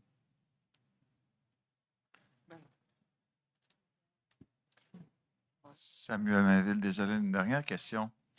En pensant que ça peut prendre 2-3 ans faire la rénovation des étangs. On est dans le périmètre urbain. Est-ce qu'il y a des mesures qui pourraient être compensatoires dans le sens où est-ce que le traitement des eaux usées qui pourrait être fait à même nos terrains, nos installations? Je sais qu'il y a beaucoup de méthodes qui peuvent être faites, puis qui ne viendraient aucunement impacter le niveau là, de flux d'eau usée dans le système. Est-ce que ça pourrait être une alternative à négocier avec l'urbanisme afin d'avoir une mesure compensatoire par rapport à la mesure d'urgence qui est du moratoire pendant 2-3 ans, pour pas qu'on soit les deux pieds sur la bavette du poêle? Il va falloir qu'on fasse la vérification. Là. Moi, pour vous mettre en contexte, j'ai travaillé à la Prairie. Donc, auparavant, il y avait également un moratoire. On s'en était parlé, M. Mainville, là, justement, là, par rapport à autre chose. Là. Mais, dans le fond, à cet endroit-là, ce n'était pas possible, étant donné au niveau juridique. Il va falloir qu'on fasse nos vérifications au niveau de nos règlements, si c'est une option possible. Par contre, ce qu'il faut savoir, c'est que quand on a une installation septique, on doit avoir un minimum requis là, sur le terrain. Donc, souvent, en milieu urbain, c'est des petits terrains. Donc, ils n'ont pas nécessairement la place pour pouvoir accueillir une telle installation. Donc, ça, c'est un point de vue un peu plus technique, mais il va falloir faire la vérification au niveau de nos règlements si c'est quelque chose qu'on peut envisager ou pas. Là. Est-ce que ça serait envisageable que le politique ait une réflexion par rapport à dire hey, si ça peut le permettre et on a une preuve qui vient être béton, en disant regardez, tout serait conforme, etc., par des professionnels? Bien, à ce moment-là, ce n'est pas nécessairement une décision politique. Là. Ça va être de voir au niveau des règlements si c'est quelque chose qui est possible. Donc, il va falloir qu'on le regarde, nous, à l'interne, au niveau de l'administration. Sauf qu'il va falloir vérifier au niveau des règlements, mais également chaque propriété, est-ce qu'elle est conforme pour accueillir une installation septique? Mais ça, il va falloir faire les vérifications plus poussées par rapport à ça. Oh, oui, définitivement. Puis présenter de manière conforme avec les ingénieurs et responsables. Là. Ça pourrait être intéressant. En tout cas, pour ne pas justement être là à attendre 3 ans. Vous comprenez? C'était mon commentaire. Merci. Gérald Gauthier fait suite à Samuel. Le plus bel exemple que vous avez à Rigaud, c'est le camping choisi. Il y a à peu près 500-600 campeurs, là. Puis ils ont fait leur système de traitement. Fait que je ne sais pas si ça peut s'appliquer chez Samuel, mais. Non. Je pense qu'il y avait déjà un système avant, je pense. Pardon? Il y avait déjà un système Où ça? au camping choisi. Oui, ils l'ont refait en C'est neuf. ça, ils ont comme rénové leurs installations. Ils l'ont refait au complet. C'est ça. Bon. Mais il y en avait un. C'est ça qu'on va faire, nous autres aussi. On en a un, puis on va le refaire au complet. Oui, mais Samuel, là, en tout cas. Oui. Je ne sais pas, pour Geneviève, Oui, si, j'ai pas- oui, c'est ça. C'est ça. Merci. Donc, la sous-question, là, ça, c'était la première question du texte que je vous avais lu. Donc, pour quelle raison votre mise en question de l'usage du parc industriel du Dr Oscar Gendron, donc en parenthèse résidentiel, commercial ou industriel léger, a fait retarder la réalisation du projet de la mise aux normes des étangs? On a répondu. C'est bon? Oui, on a répondu. OK. Ensuite, la Ville vient de décider d'acheter 3 nouveaux aérateurs pour les étangs. Là, je pense que Gino t'en a parlé. Pourquoi est-ce que de nouveaux aérateurs n'ont pas été achetés et installés plus tôt? C'est une bonne question. Ce serait plutôt à voir avec notre chef de division de traitement des eaux. Moi, je ne suis pas responsable nécessairement pour l'opération de l'usine et des étangs. C'est certain que s'il y avait un problème avec les aérateurs, j'imagine qu'il y avait un problème avec les aérateurs présents ou existants. Mais en sachant que la performance des nouveaux aérateurs, de ce que j'ai compris, elle est fort supérieure à ce qu'on avait avant. C'est pour ça qu'on va aller vers l'avant avec le remplacement des autres proactivement, pas nécessairement en attendant qu'il va y avoir un bris ou une baisse de performance. Dans chacun des étangs, la fréquence de vidange des poux devrait être fixée particulièrement en fonction du volume d'éboues accumulé. Le volume d'éboues dans les étangs se mesure généralement avec sonore, qui permet de connaître l'accumulation d'éboues dans chacun des étangs, et la vidange devrait être réalisée lorsque le volume d'éboues se situe près de 15 du volume utile des étangs. Pouvez-vous nous donner les statistiques des mesures d'éboues dans les étangs et les vidanges qui ont été réalisées dans les 10 dernières années? Oui, je pense qu'on va pouvoir revenir. Ça, c'est plus une question demande à l'accès à l'information. Je me répète, on a fait une dernière demande il y a une dernière mesure de boue au cours des dernières semaines et on n'a pas encore reçu le rapport. C'est certain que moi, j'ai déjà un plan d'action par rapport au vidange des boues si c'est nécessaire, mais ça va impliquer encore un investissement. Pardon? Oui. OK. Ensuite, depuis 2021, quels sont les travaux de séparation d'égouts qui ont été réalisés et pour chacun de ces travaux, quel est l'impact sur la réduction de la pollution acheminée à la station d'épuration? J'imagine que tu ne peux pas répondre à ça non plus. Oui, ça a été répondu, mais malheureusement, comme M. Gauthier avait remarqué, on remet le nœud sur Saint-Pierre. Donc, net zéro, mais on a fait nos devoirs. Dans moins de 2 mois, la Ville déposera son budget 2025. Quels sont les travaux et les investissements prévus dans ce budget qui permettront de réduire la pollution acheminée à la station?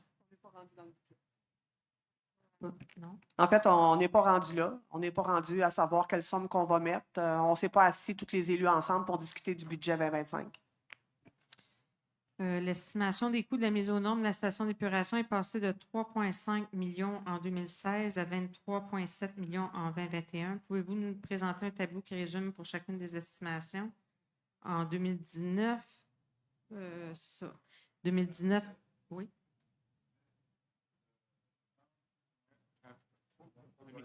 Oui. Allô? OK. Mais je pense que vous pouvez arrêter là. Gino a répondu pas mal aux questions qui restent et puis on va avoir l'occasion de s'en parler à l'interne. Avec plaisir. Est-ce que ça fait le tour? Avez-vous des questions? Oui, c'est tout. Est-ce qu'il y avait des questions sur les réseaux sociaux? On les a posées déjà. Là, c'était Parfait. bon, oui. Parfait. Oui, il y avait une dernière question ici.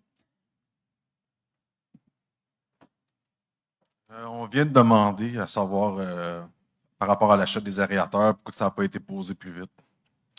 Moi, ce que je me pose comme question, par exemple, c'est que comment ça se fait que l'usine d'épuration n'est pas déjà réglée, sachant qu'il y a des gens qui siégeaient à votre place avant, puis qui savaient déjà c'était quoi le problème, ça n'a pas été fait. Peut-être que M. Meunier est au courant aussi. Mais en fait, c'est que, comme M. Lally l'a dit précédemment, on n'est pas là aujourd'hui là, pour juger de ce qui s'est fait par le passé. On n'est pas là pour dire, questionner les décisions des élus. Nous autres, là, on veut juste faire les choses correctement. Puis c'est la façon de faire, c'est de procéder présentement. J'ai été mis au courant qu'il y a d'autres municipalités de la MRC qui ont déjà, eux aussi, passé leur résolution pour poser un moratoire. Donc, nos étangs, dans la plupart de nos municipalités dans la MRC, sont en fin de vie. Plusieurs municipalités vont devoir la passer, cette résolution-là, à contre-cœur. Nous, on veut juste faire les choses correctement puis d'avancer. Donc, les décisions qui ont été faites par le passé, on n'est pas là. On veut aller de l'avant puis prendre la meilleure décision. Comme M. Lally l'a dit tantôt, est-ce qu'on va séparer le problème en deux? Est-ce qu'on va mettre une station de l'autre côté? Il faut qu'on prenne la meilleure décision pour les citoyens, puis c'est là qu'on veut aller. Puis pour faire ça, bien, on ne peut pas faire ça à la va-vite, puis on ne peut surtout pas faire ça avec du lobby qui viennent nous voir, qui nous envoie des courriels ou qui nous pousse dans le dos pour avancer puis faire des choses. Donc, c'est important que nos décisions soient prises avec les données qu'on a, avec les informations qu'on a, puis je pense que on pose le bon geste aujourd'hui en allant de l'avant avec ce moratoire-là, justement parce que ça fait des années qu'on le sait qu'on était dû. Donc, c'est plate, c'est pas le fun pour beaucoup de personnes, mais je pense que tout le monde était au courant qu'il fallait qu'on le fasse rapidement. Donc, on ne reviendra pas sur le passé, nous, on veut regarder en avant, puis c'est ça qu'on fait, dans le fond. Donc, sur ce, ben, je vous souhaite, je vous dis merci de vos questions, de votre présence. Gênez-vous pas si jamais il y a d'autres choses qui vous viennent de communiquer avec Maude Patoine. Son adresse courriel est sur le site Internet. Vous pouvez aussi communiquer avec M. Lally ou s'il y a des questions autres. Mais on va faire les choses, en tout cas, le plus rapidement qu'on peut, dans la mesure. Donc, merci et bonne soirée tout le monde. Merci.